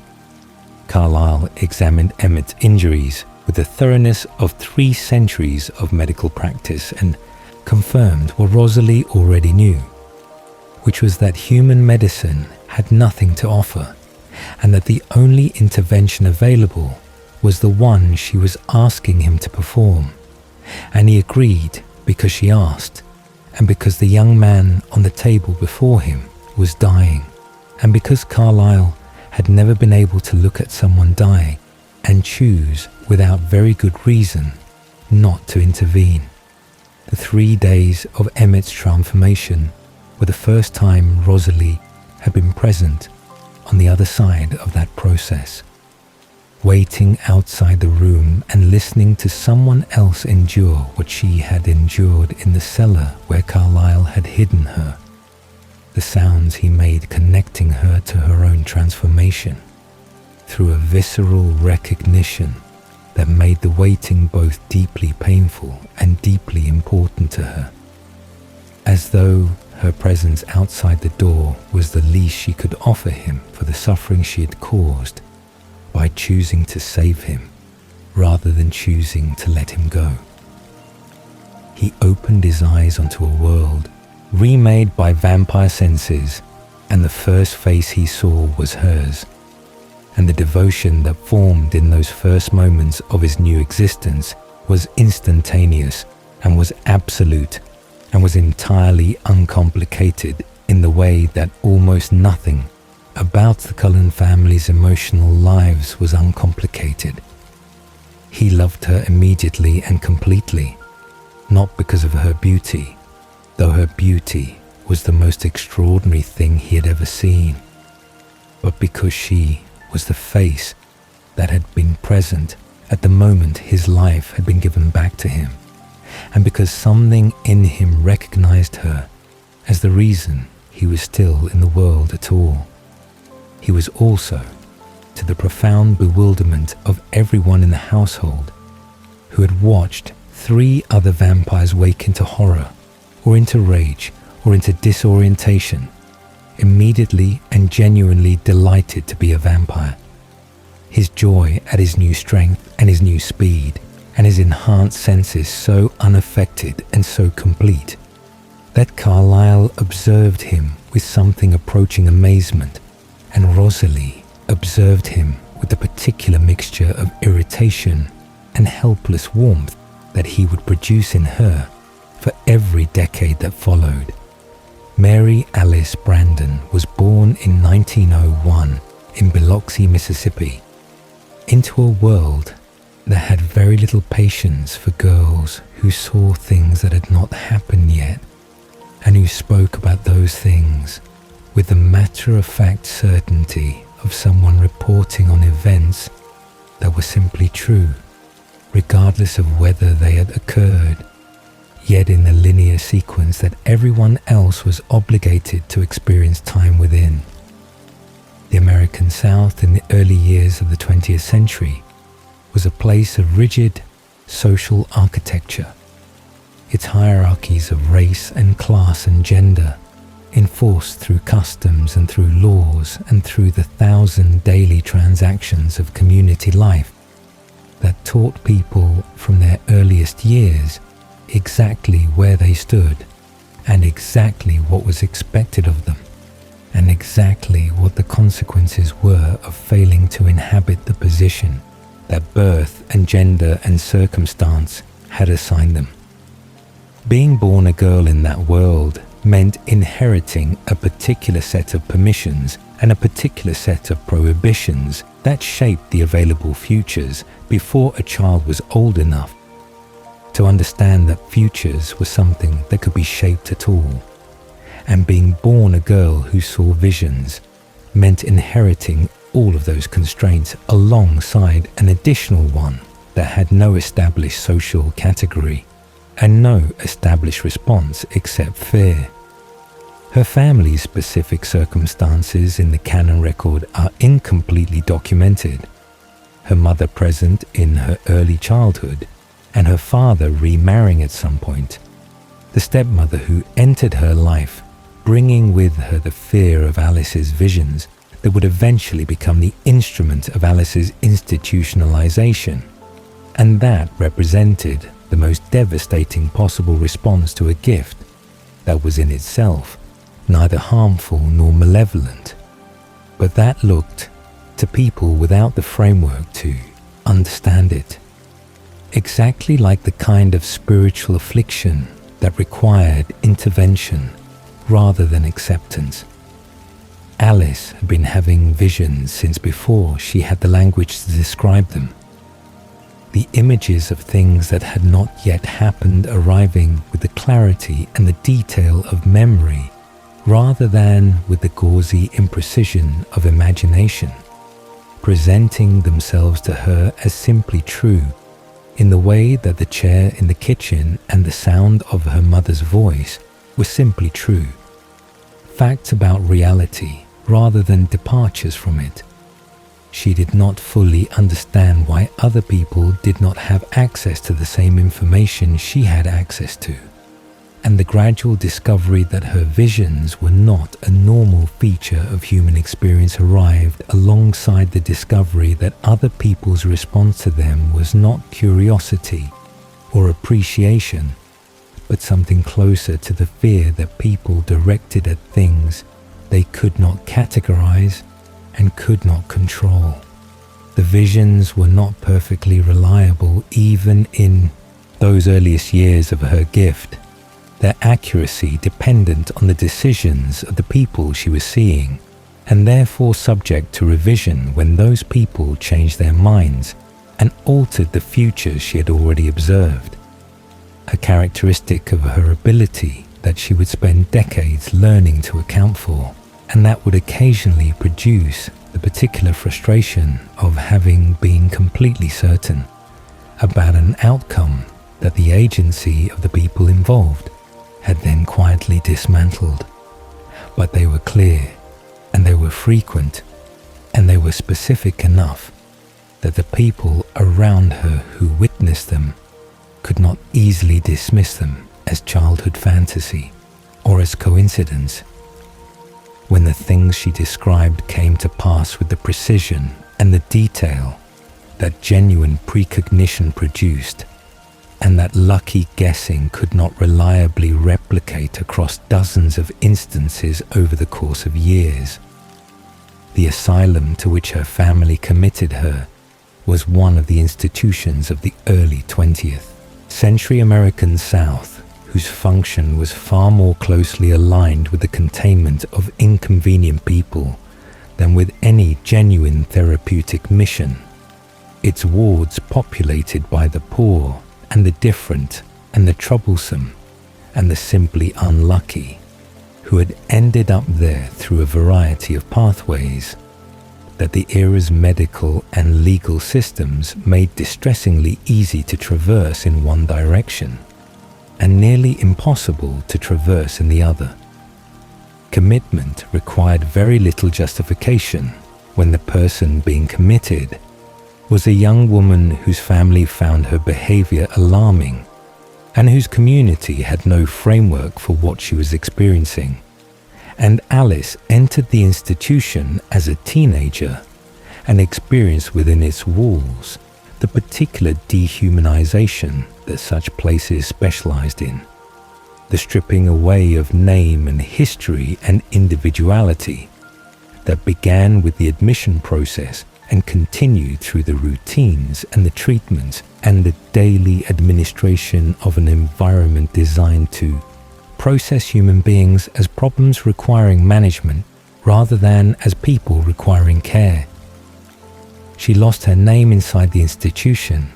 the Mary being discarded in favor of the shorter Alice in a reduction that was minor in isolation and devastating in accumulation alongside all the other reductions that institutional life imposed. And she lost access to her history in ways that she would not fully understand until after her transformation had completed the process the asylum had begun, leaving her on the other side of her vampire awakening with no human memories at all, and with only the visions and the instincts and the essential personality that had survived both the institution and the transformation to give her any purchase on who she was and who she intended to become. The loss of memory that was unique to her transformation among all the Cullens was in some terrible way the completion of what the asylum had started, the erasure of the human Alice so total that even she could not access what had been erased and had to construct her sense of self entirely from the forward-looking gift that had been present since before she could remember, and that was, in the end, the most essential thing about her. James had been tracking her before the transformation. The nomadic vampire who had resurfaced decades later in Forks as Bella Swan's hunter had encountered Alice's trail and had found in her the particular appeal that genuinely rare prey held for someone whose existence was organized around the pursuit of the exceptional, her precognitive ability making her simultaneously the most interesting and the most challenging quarry he'd encountered, because she could see him coming, and because that made the hunt more satisfying to him, rather than making it less so. He was moving toward the asylum with the patient confidence of a tracker who had never failed to reach his destination, and the danger he represented to Alice was real and was imminent in ways that she could see in her visions and that she could not address through any means available to her within the walls of the institution that held her. The vampire who worked within the asylum and who had observed Alice across the months of her residence there made the decision that saved her life, his motivation belonging entirely to him, and his reasoning unrecorded in the canon history that the Cullen family would later piece together from the fragments available to them. But his action was to transform her before James could reach her, to remove her from James's reach, by making her into something that his hunt had not been designed for, and that her own gift would allow her to navigate with greater effectiveness than any human trapped in an asylum could have managed. He did this, and then he erased himself from whatever records connected him to her, the deliberate erasure suggesting an awareness of consequences and a desire to protect her through anonymity that implied more thought and more care than the bare act of transformation alone would have required. The 3 days of burning happened within the institution. the transformation completing itself in the place that had imprisoned her. And when Alice opened her eyes onto the sharpened and vivid world that vampire senses revealed, she opened them without any memory of the girl who'd been committed to that place, or of the family that had committed her, or of the childhood imbiloxy that had preceded the institution's walls. She was entirely new and entirely without past, her identity constructed in those first moments from what she could observe and what she could feel and what her visions were already showing her about the future that was waiting for her if she moved towards it, rather than remaining in the ruins of the life she could not remember having lost. She did not experience the absence of memory as only loss. This is important to understand about Alice, that her orientation toward the forward rather than the backward was not simply a coping mechanism developed in response to traumatic erasure, but was genuinely her natural way of inhabiting time. The visions always pulling her attention toward what was coming rather than what had passed, and the absence of past making the pull toward future the only direction available, and therefore the direction she learned to move in with the confidence and the enthusiasm that defined everything she did. She found Jasper in her visions before she found him in the physical world, saw his face and his history, and the connection between them with the same clarity she saw everything that was coming. And she moved toward the meeting with the certainty of someone arriving at an appointment they had known about for years, rather than encountering a stranger through chance. Jasper Whitlock was sitting in a diner in Philadelphia in 1948 when Alice found him, his decades of violence and his years of wandering having produced in him a weariness and a wariness that made him interpret the approach of any vampire as requiring careful assessment before trust could be extended even provisionally. And the small woman who walked toward him across the diner with a smile already on her face before he had given her any reason to smile disarmed him before he had fully decided how to respond to her, because there was nothing in his considerable experience that had prepared him for someone who was genuinely glad to see him without wanting something from him that he was not willing to give. She told him she had been waiting for him. She sat down across from him with the ease of someone joining a friend at a table they had been sharing for years, rather than a stranger in a public place. And Jasper, whose empathic ability had spent decades absorbing the emotional weight of everyone around him, and who was intimately acquainted with the texture of performance and of concealment, and of motives that did not match the words being spoken, felt in her only the simple and complete honesty of what she was telling him, and had no framework for responding to that honesty, except with a gradual and wondering acceptance that she was exactly what she appeared to be. She guided him toward the vegetarian lifestyle with the patient certainty of someone who knew it was possible, because she had already seen that it was possible. Her visions of the Cullen family having shown her not only where they were and when she needed to arrive, but what they were, the proof that her way of living was sustainable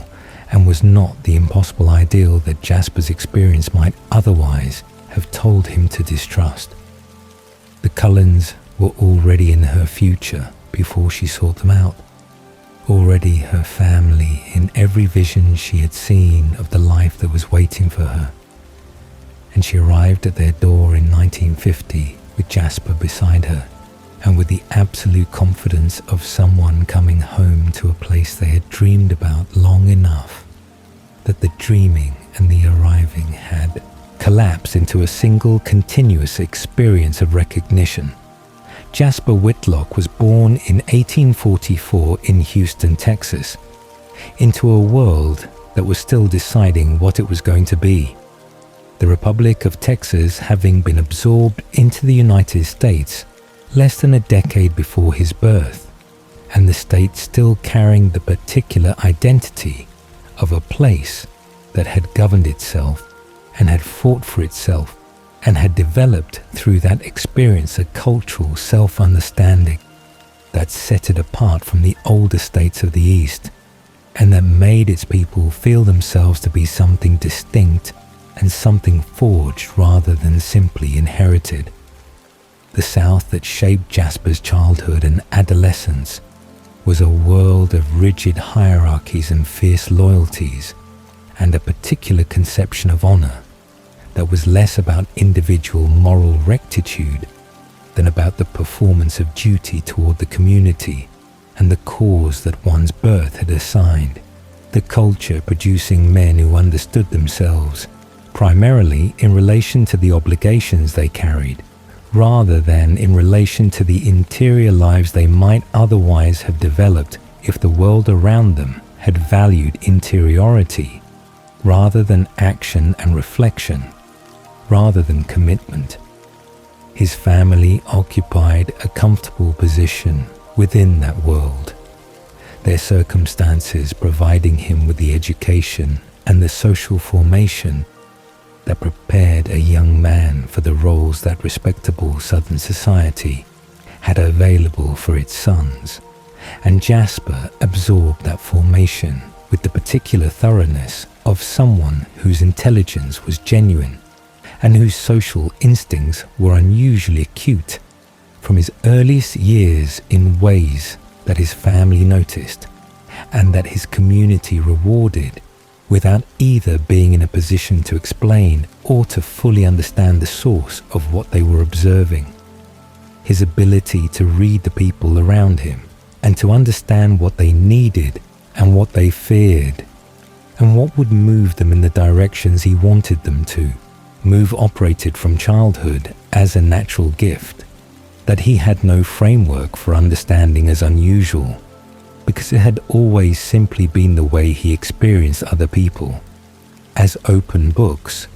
rather than as closed ones, their emotional states available to him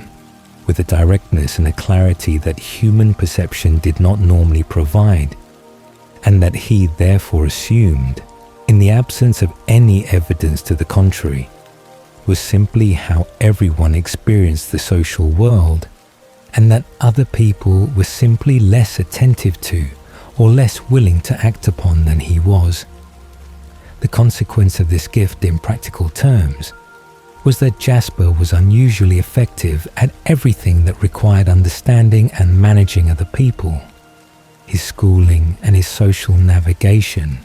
and his relationships with his family all proceeding with a smoothness that his natural intelligence contributed to, but that his empathic sensitivity made possible in ways that intelligence alone would not have been sufficient to produce. He was liked and he was trusted, and he was followed by other boys in the way that natural leaders were followed. Before anyone had established the formal structures that would eventually translate that natural authority into official rank and official responsibility, the quality of command present in him from adolescence and recognized by those around him as something that the war, when it came, would have considerable use for. The war that began in 1861 found Jasper at 17 years old, his age insufficient under the official requirements for enlistment, but his appearance and his bearing sufficient to make the discrepancy something that recruiting officers were willing to overlook when he presented himself and when the cause he was volunteering to serve was understood by everyone around him as existential rather than merely political. He lied about his age with the calm confidence that characterized everything he did. the deception not troubling his conscience in any meaningful way, because the distinction between 17 and the required age felt irrelevant against the scale of what was happening and against the urgency that the Confederate mobilization communicated to every young man in Texas who understood himself to be part of the civilization that was being asked to defend itself. He believed in the cause with a sincerity that his formation had made inevitable, and that the specific moral dimensions of that cause would take him many decades and much suffering, and the particular clarity that immortal perspective eventually provided to begin to examine with the critical honesty that genuine moral development required. The ideology absorbed so completely during his formative years that questioning it would have required first recognizing that it was ideology rather than simply the natural order of things, a recognition that the world he had grown up in had been carefully designed to prevent. He rose through the ranks with a speed that surprised even those who had recognized his potential early. His natural command presence and his ability to manage the morale and the behavior of the men under him, producing results that more experienced officers noticed and rewarded through promotion, that brought him to the rank of major before he was 20 years old. The empathic ability that had always been present operated in military contexts with particular effectiveness. His sensitivity to the emotional states of the men around him, allowing him to anticipate problems before they became crises, and to address fear and resentment and doubt in his soldiers before those qualities could undermine the unit's effectiveness in the field, where the difference between a unit whose morale held and a unit whose morale fractured under pressure was often the difference between survival and destruction. His interventions seemed to his superiors like exceptional leadership intuition, and to his men like the particular quality of a commander who understood them in ways that most officers did not bother to attempt. And the loyalty he generated through this understanding was genuine and was deep, and was the kind that men carried into dangerous situations without the hesitation that loyalty based purely on rank and on obligation tended to produce when situations became genuinely desperate. The war itself was nothing like what the young men who had enlisted in its early months had imagined it would be. The romantic conception of military conflict that had animated so much of the Confederate enthusiasm dissolving rapidly in contact with the actual experience of sustained industrialized warfare, whose scale and whose efficiency of destruction exceeded what previous conflicts had prepared anyone to comprehend. Jasper moved through the campaigns with the competence that his gift and his intelligence made available to him. But the empathic ability that served him so well in managing his soldiers also exposed him to the emotional reality of the conflict in ways that purely tactical leadership would not have required him to absorb. The fear and the suffering and the grief of the men around him arriving not as background awareness, but as direct experience that his body registered alongside his own emotions, and that accumulated across months and years of constant exposure into a reservoir of second-hand suffering that had nowhere to go and no mechanism for release. The evening in 1863 when he encountered Maria on a road in Texas was an evening when the war had already cost him enough, that the weariness was present beneath the discipline, the accumulating losses and the accumulating violence having begun their slow work on the idealism that had carried him to enlistment, and that was proving less durable than the war was proving long. 3 women stood in the road as he approached on horseback. their beauty extraordinary in the way that vampire beauty was always extraordinary to human eyes that had no framework for recognizing the predatory function of that loveliness, and no defense against the appeal it generated before the danger behind it could be assessed and responded to.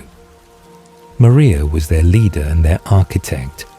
her intelligence and her ambition apparent in the seconds before anything she said revealed them,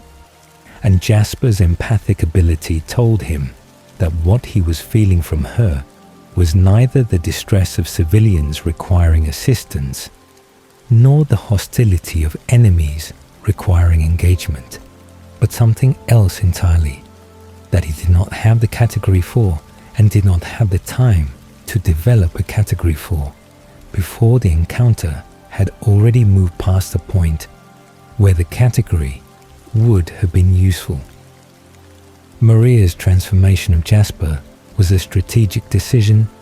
rather than a merciful one. Her recognition of the empathic ability and of the military leadership capacity making him valuable in ways that warranted the investment of transformation, rather than simply the satisfaction of feeding on a young Confederate officer whose disappearance in wartime would attract no particular attention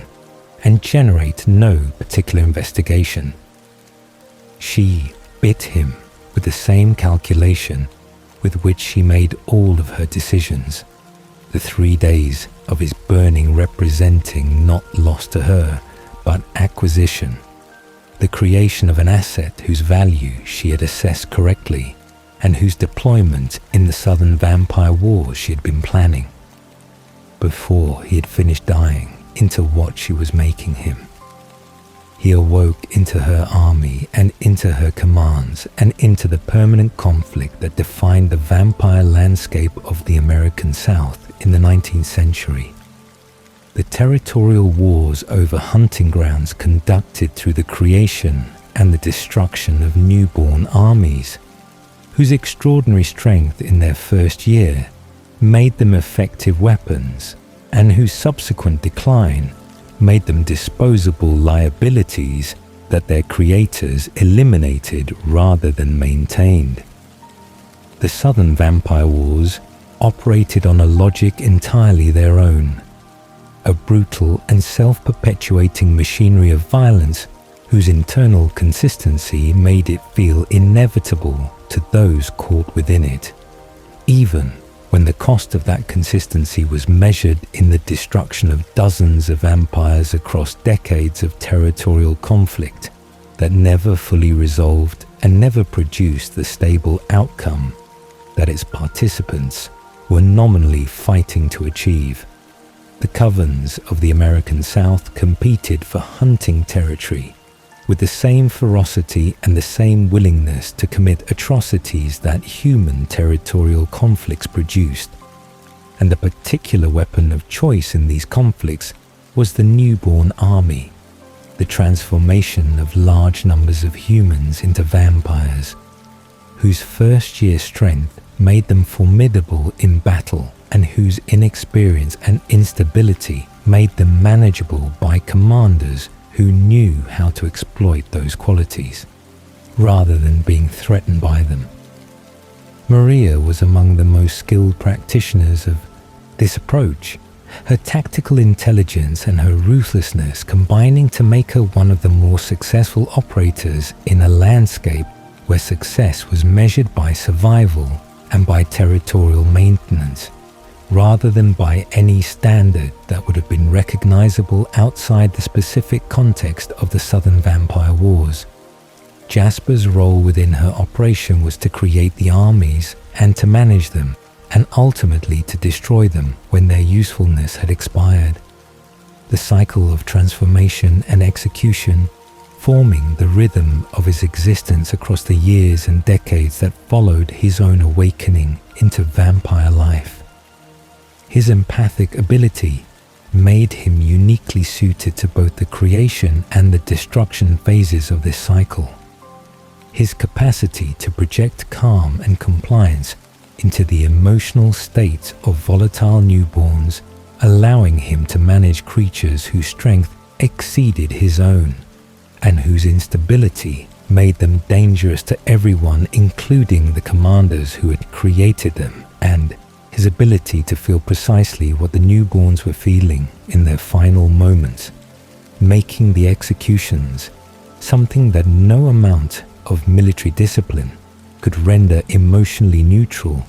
or psychologically sustainable across the timescale that Maria's operation required him to sustain it. Every death he participated in was absorbed through his gift as the full emotional experience of the person dying. The fear and the confusion and the particular anguish of a new vampire who did not understand why the people who had made them were now destroying them. Arriving in Jasper not as information about the deaths, but as the experience of dying, replicated in him with a fidelity and an immediacy that the years did not diminish, and that the accumulation made progressively more unbearable rather than progressively more manageable. Through the desensitization that sustained exposure to suffering might theoretically have produced in someone whose gift had not been specifically designed to prevent that desensitization from occurring. Peter was his closest lieutenant during those years, a newborn who had survived his first year and who had developed beyond the volatile instability that characterized most newborns into something more controlled and more individual, and whom Maria had scheduled for the destruction that the protocol demanded, regardless of individual quality or individual promise,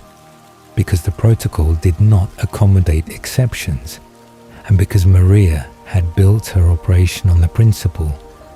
that sentiment was a vulnerability that she could not afford, and that she would not allow her commanders to afford either. Jasper was assigned to carry out Peter's execution. When the time arrived, the assignment routine within the context of everything the operation required of him, and Peter ran instead of submitting, taking with him a newborn named Charlotte, whose own scheduled execution had apparently been the specific motivation for his resistance, and whose survival he had decided mattered enough to risk everything the protocol would do to him for defying it. Jasper let them go. The decision happened in the space between one moment and the next, his speed and his strength sufficient to have ended their escape before it began, and his standing within Maria's operation dependent on executing precisely the action that he instead declined to perform. And the reason he let them go was not strategic and was not philosophical in the sense of having been arrived at through deliberate reasoning, but was something simpler and more fundamental than either of those things, which was that when he reached for the motivation to stop them, he found that it was no longer there, that the machinery of the operation had been running on his compliance for long enough, that the compliance had begun to hollow out, and that what remained when Peter ran was insufficient to move him in the direction the protocol required. He told Maria that they had escaped before he could reach them, a lie delivered with the flatness of someone who no longer particularly cared whether the lie was believed, and the consequence of that choice was a calculation he had already made when he made the choice itself. The decades that followed Peter's departure were the longest and the most damaging of Jasper's time with Maria. The loss of his closest companion within the operation, removing the one relationship that had provided any counterweight to the accumulated psychological damage that the wars and the executions and the constant empathic absorption of everyone's suffering had been producing across years that were beginning to feel less like lived time and more like a sentence being served toward no particular end. He continued because continuation was what he knew, and because the alternatives were not yet visible to him. His horizon limited by the experience he had and by the absence of any model for vampire existence that was organized around something other than the conflict and the consumption that had defined every year of his immortal life since Maria had made him for her purposes on a road in Texas in 1863. Peter returned in 1948, 30 years after his escape, and 3 decades into his own experience of a vampire existence organized around entirely different principles than the ones Maria's operation had embodied. And the life he described to Jasper was so far outside the range of what Jasper had believed was available to creatures like them, that receiving the information required a kind of cognitive reorientation that did not happen quickly and did not happen without resistance from every assumption that a century of experience had built into his understanding of what he was and what was possible for him. Peter did not argue or persuade, but simply described, and the description was its own argument because Jasper's gift told him that everything Peter said was true, and that the contentment he felt in Peter was genuine rather than performed, and genuine contentment in a vampire was something so outside Jasper's experience that its presence in Peter registered as almost a foreign emotional state, recognizable in the abstract, but without any personal reference point that would have allowed him to fully comprehend what it felt like from the inside. He left Maria that same year, his departure enabled by the convergence of Peter's testimony and the weariness that had finally reached the level where remaining required more active effort than leaving. The decades of violence and the decades of absorbing everyone else's pain,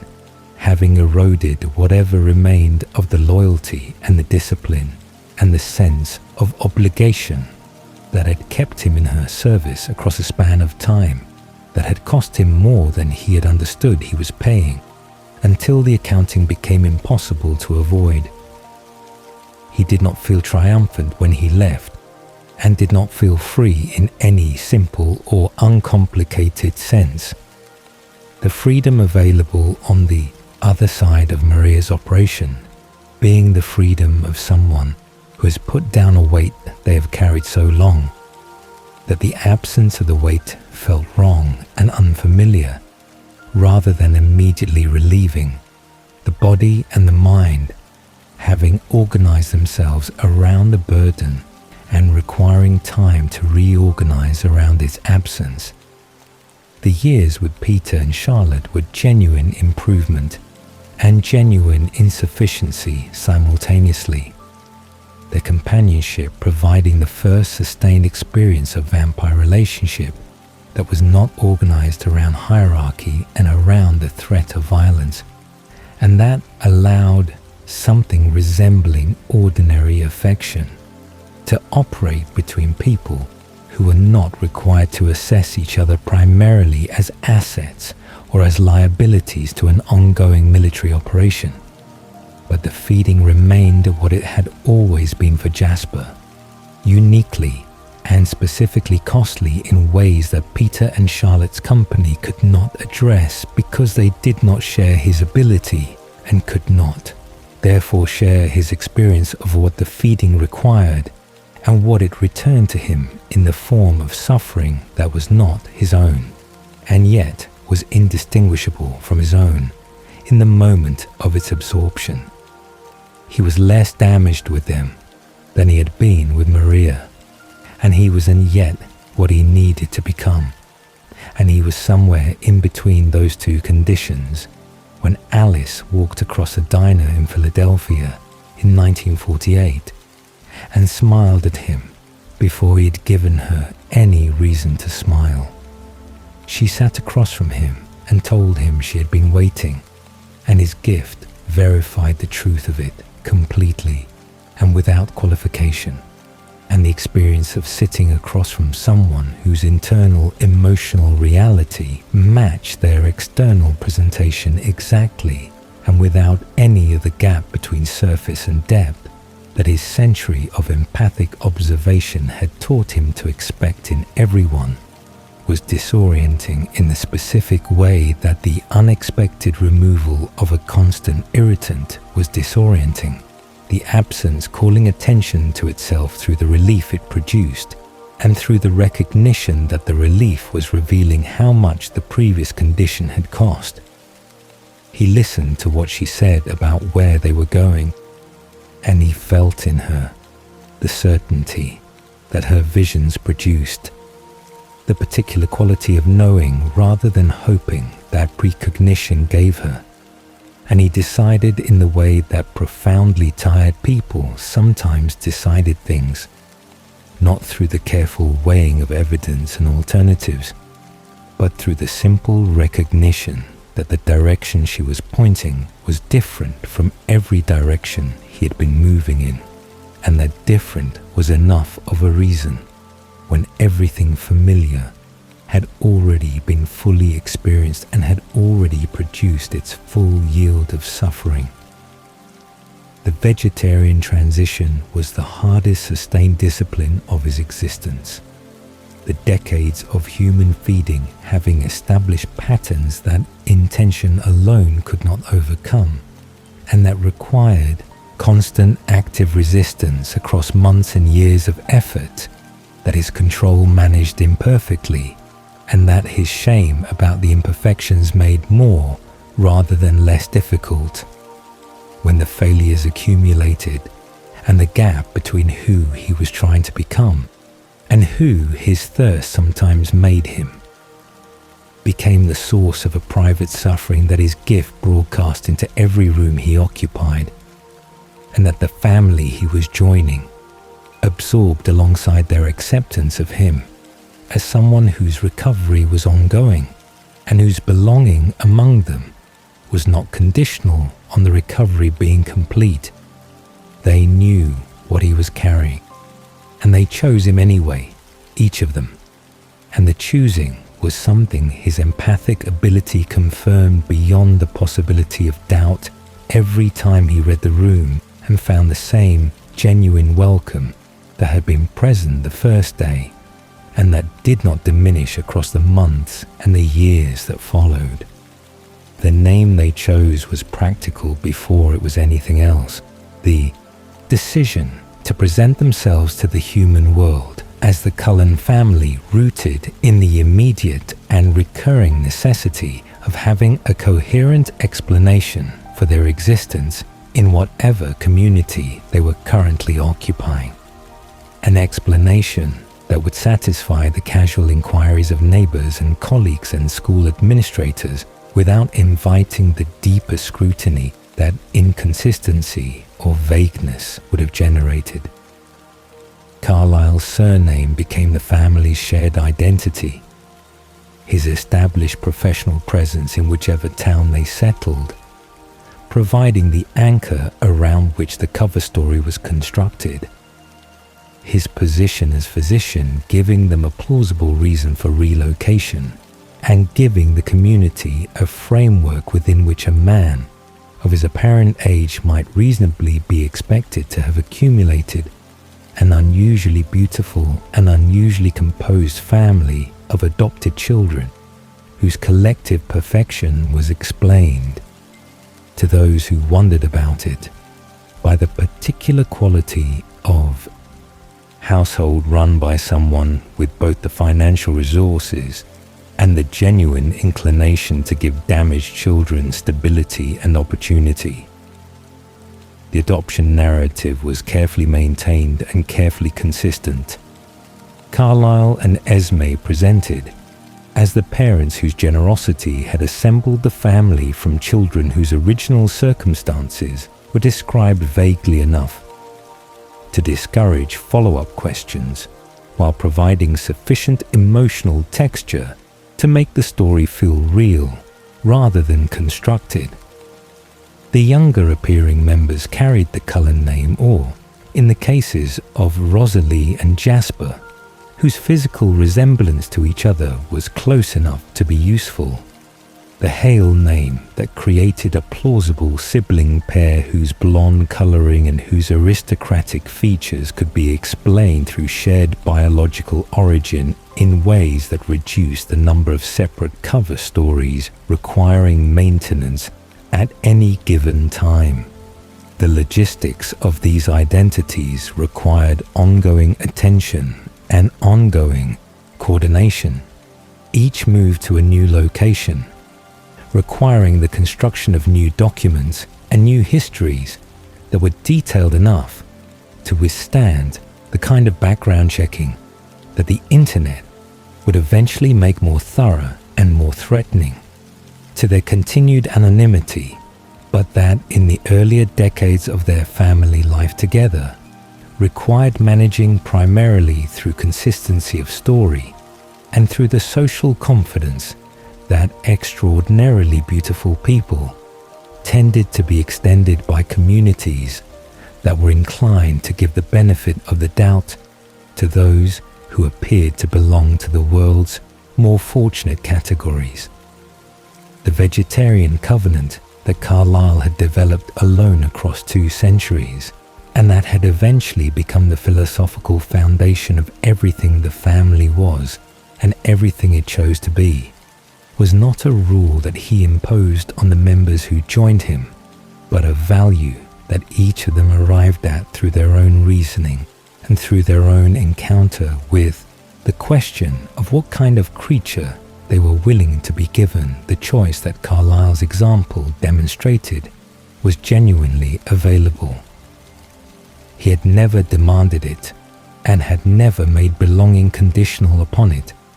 His offer of family extended without the requirement that the recipient share his dietary philosophy as the price of admission, and the fact that every member of the family eventually chose the vegetarian lifestyle through their own moral process, rather than through his authority, was, to Carlisle, the most meaningful evidence that the family he had built was genuinely his family, rather than simply a collection of people who had agreed to his terms in exchange for the protection and the companionship he was offering. The difficulty of the diet was real and was ongoing and was different for each member depending on their history and their particular relationship with thirst. The animal blood that sustained them, providing genuine nourishment and genuine relief from the burning that untreated thirst produced, but falling consistently short of the complete satisfaction that human blood would have offered, and that the biological reality of their vampire nature never stopped registering as the preferred alternative, regardless of how many decades of practice separated them from their last human feeding. Edward had grown up within the diet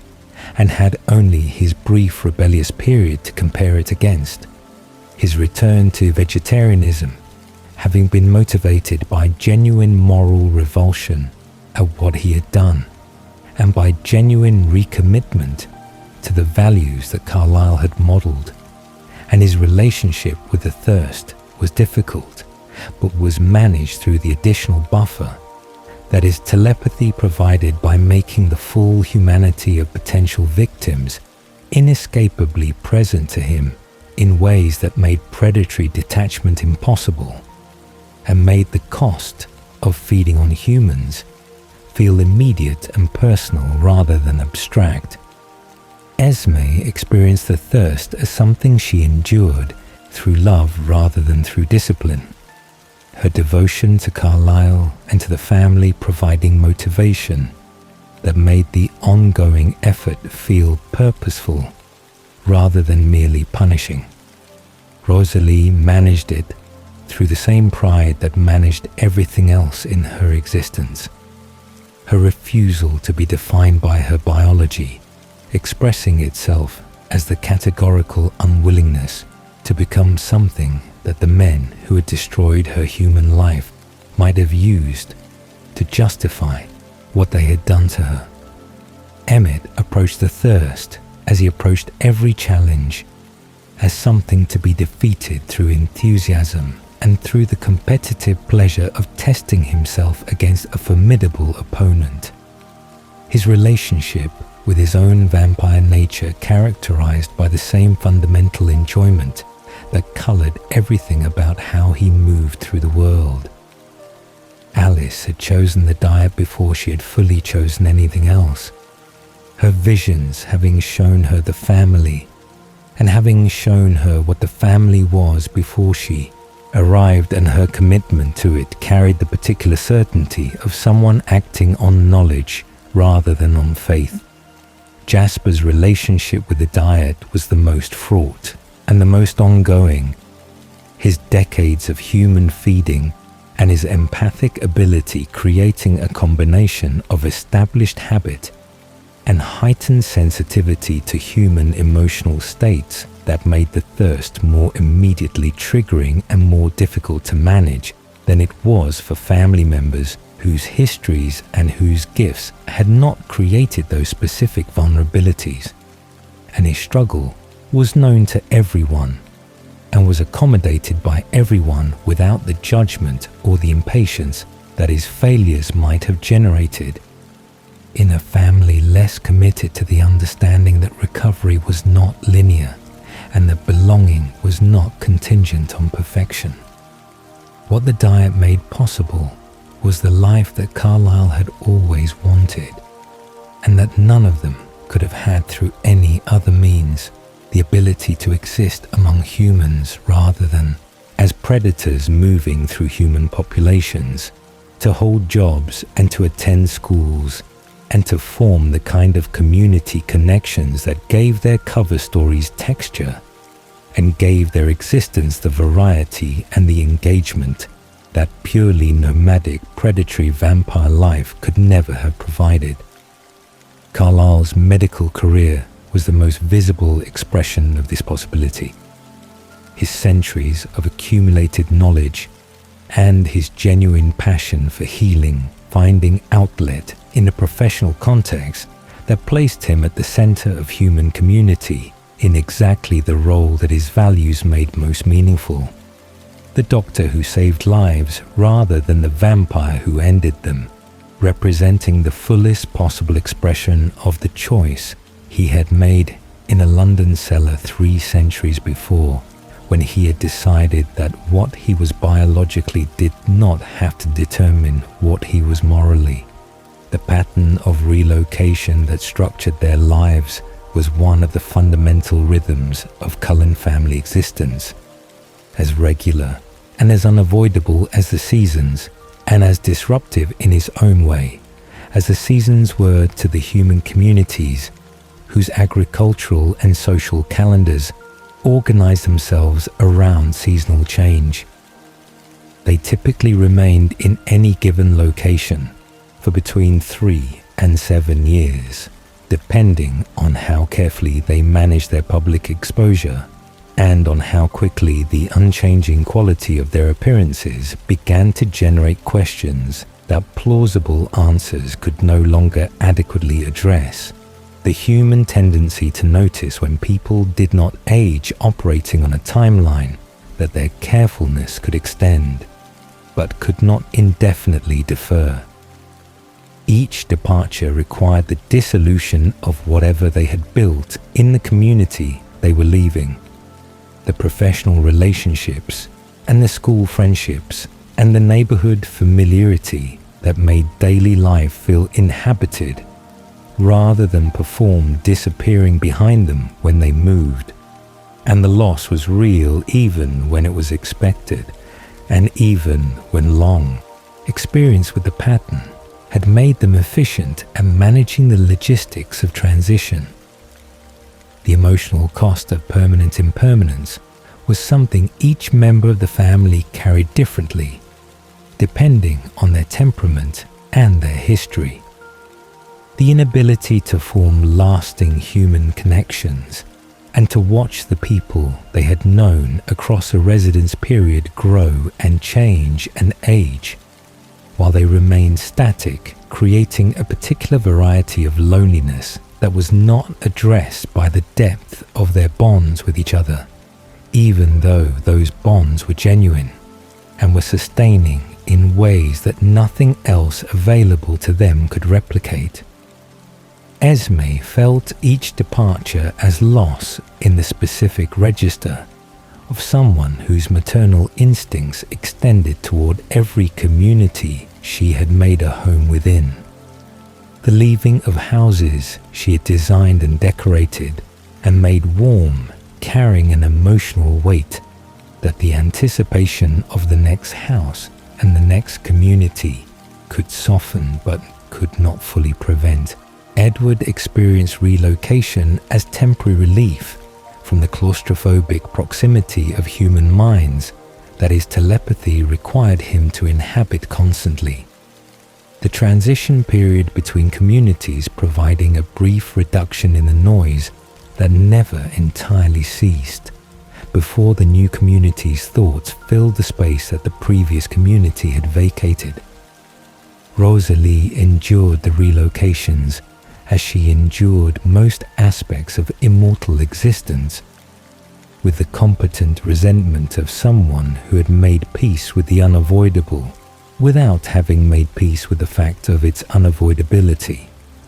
Each new high school representing another cycle of the performance she had been repeating since the 1930s, and that familiarity had made effortless without making tolerable.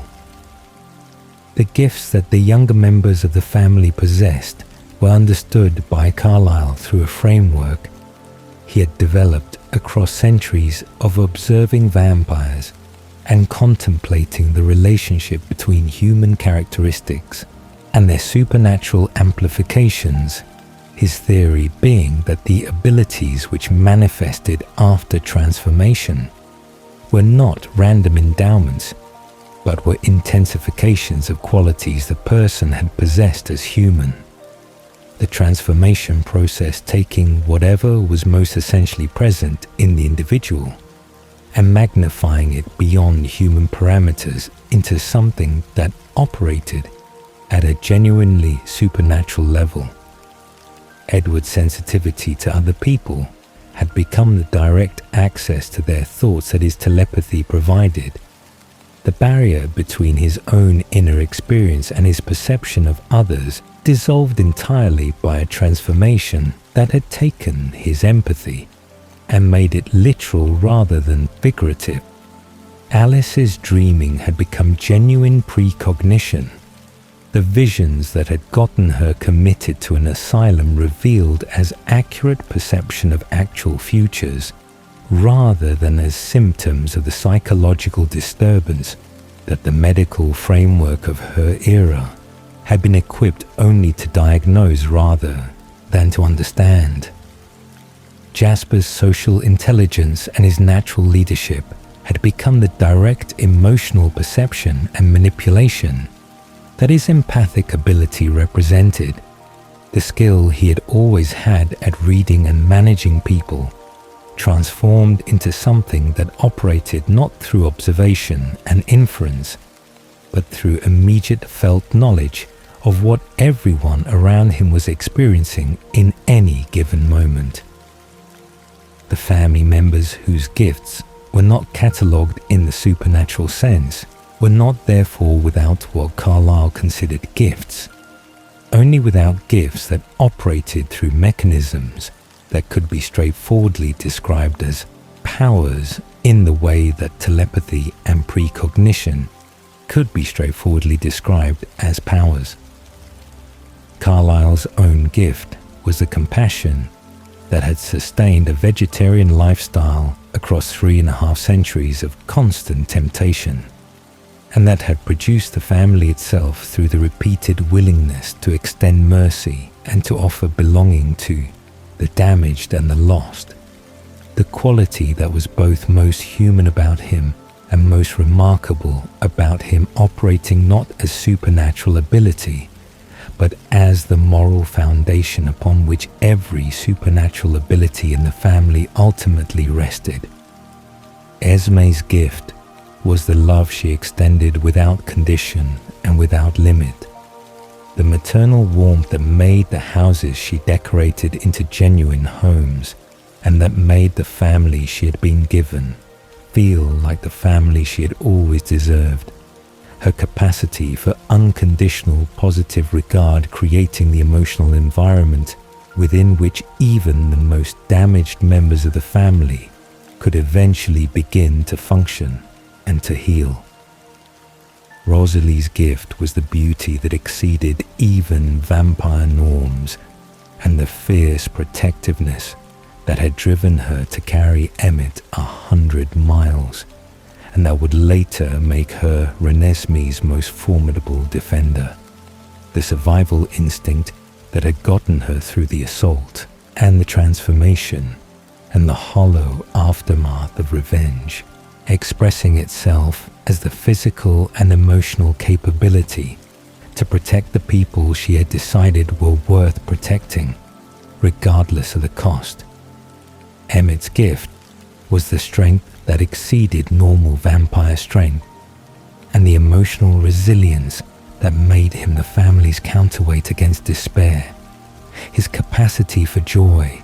not a shallow quality but a deeply considered orientation toward existence that required genuine courage to maintain across an immortal life that contained as much loss and as much difficulty as anyone else's.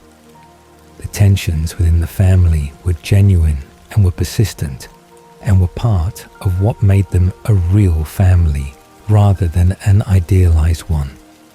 The frictions between members reflecting the depth of the relationships rather than their weakness, and providing the ongoing negotiation and the ongoing adjustment that kept the bonds between them living and responsive rather than static and ceremonial. Edward and Rosalie's antagonism had roots in their fundamentally different orientations toward immortality that decades of proximity had not resolved, and that their genuine irritation with each other's positions kept alive and kept relevant as an ongoing conversation about meaning and about loss, and about what attitude toward vampire existence was most honest and most sustainable across the centuries that stretched ahead of all of them. Jasper's controlled challenges required accommodations that the family extended without resentment, but that shaped their decisions about where to go and what situations to expose him to, and how to structure their public life in ways that minimize the risks that his specific vulnerabilities created. The adjustments made invisibly and consistently enough that Jasper experienced them as support rather than as management, even when the line between those two things was thinner than any of them would have found comfortable to examine too closely.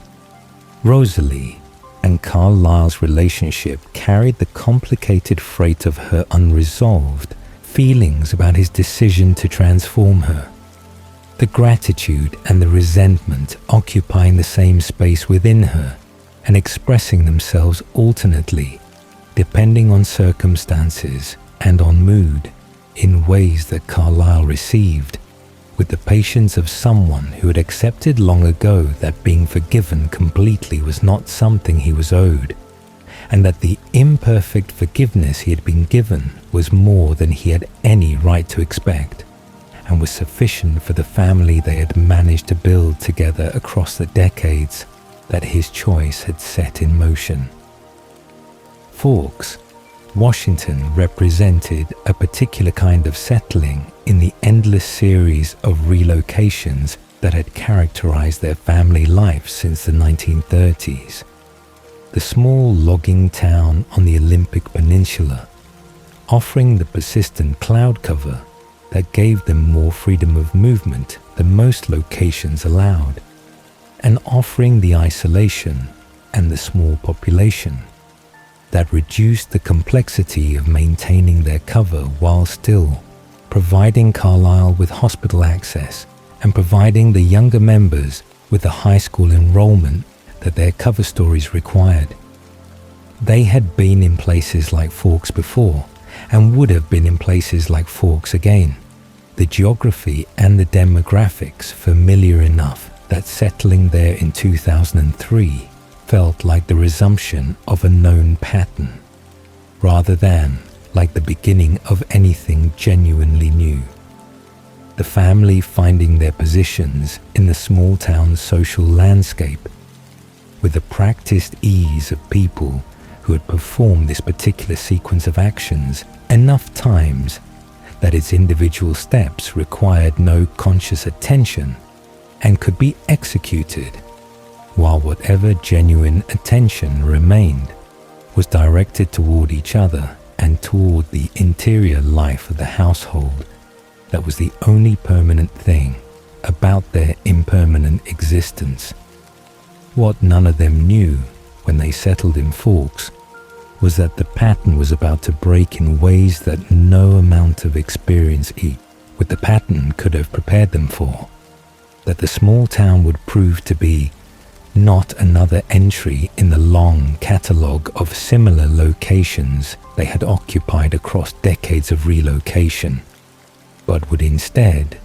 be the place where everything that had been building across the 3 centuries of Carlisle's family-making project would arrive at something like its fullest expression and its most severe test simultaneously: the arrival of a human girl whose blood and whose stubbornness and whose love would force each of them to examine what they believed and what they valued and what they were willing to risk and what they were willing to lose, in ways that 7 people who had already lost so much would find both terrifying and eventually transformative in directions that none of their gifts had shown them coming and that none of their history had equipped them to anticipate. But that is a story for other nights, other tellings, other long, slow hours of darkness in which the whole of what they became together can be laid out with the patience and the detail it deserves. Tonight belongs to the origins, to the 7 separate human lives and the 7 separate destructions and the 7 separate awakenings that preceded the family, to the witch hunter's son and the dying boy and the woman who fell and the beauty in the broken street and the bear's victim and the dreaming girl and the soldier who survived his own war long enough to find that peace was not only possible but present and waiting in a diner in Philadelphia, where someone who had already seen him was already smiling before he walked through the door. So rest now, Twilight souls. With the origins of the Cullen family complete, 7 broken beginnings accounted for, 7 human lives lost, and 7 immortal lives begun, and 1 family assembled from the wreckage across 3 centuries of loss and choice, and the stubborn insistence that compassion was worth more than survival, and that belonging was worth more than safety. They did not choose what was taken from them. They chose what they became afterward, 7 times over, across 3 centuries and 3 continents, and every variety of human devastation that history could devise. Someone broke and became something new and found Carlisle's door open when they arrived at it. Let their origins settle over you now, like the quiet that follows a long storm.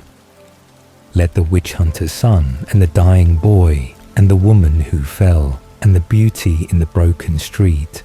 and the bear's victim and the dreaming girl and the soldier who survived carry you gently into the dark and into the rest that is waiting for you on the other side of this long and tender telling. Sleep knowing that even the most broken beginnings can find their way to something whole. Good night.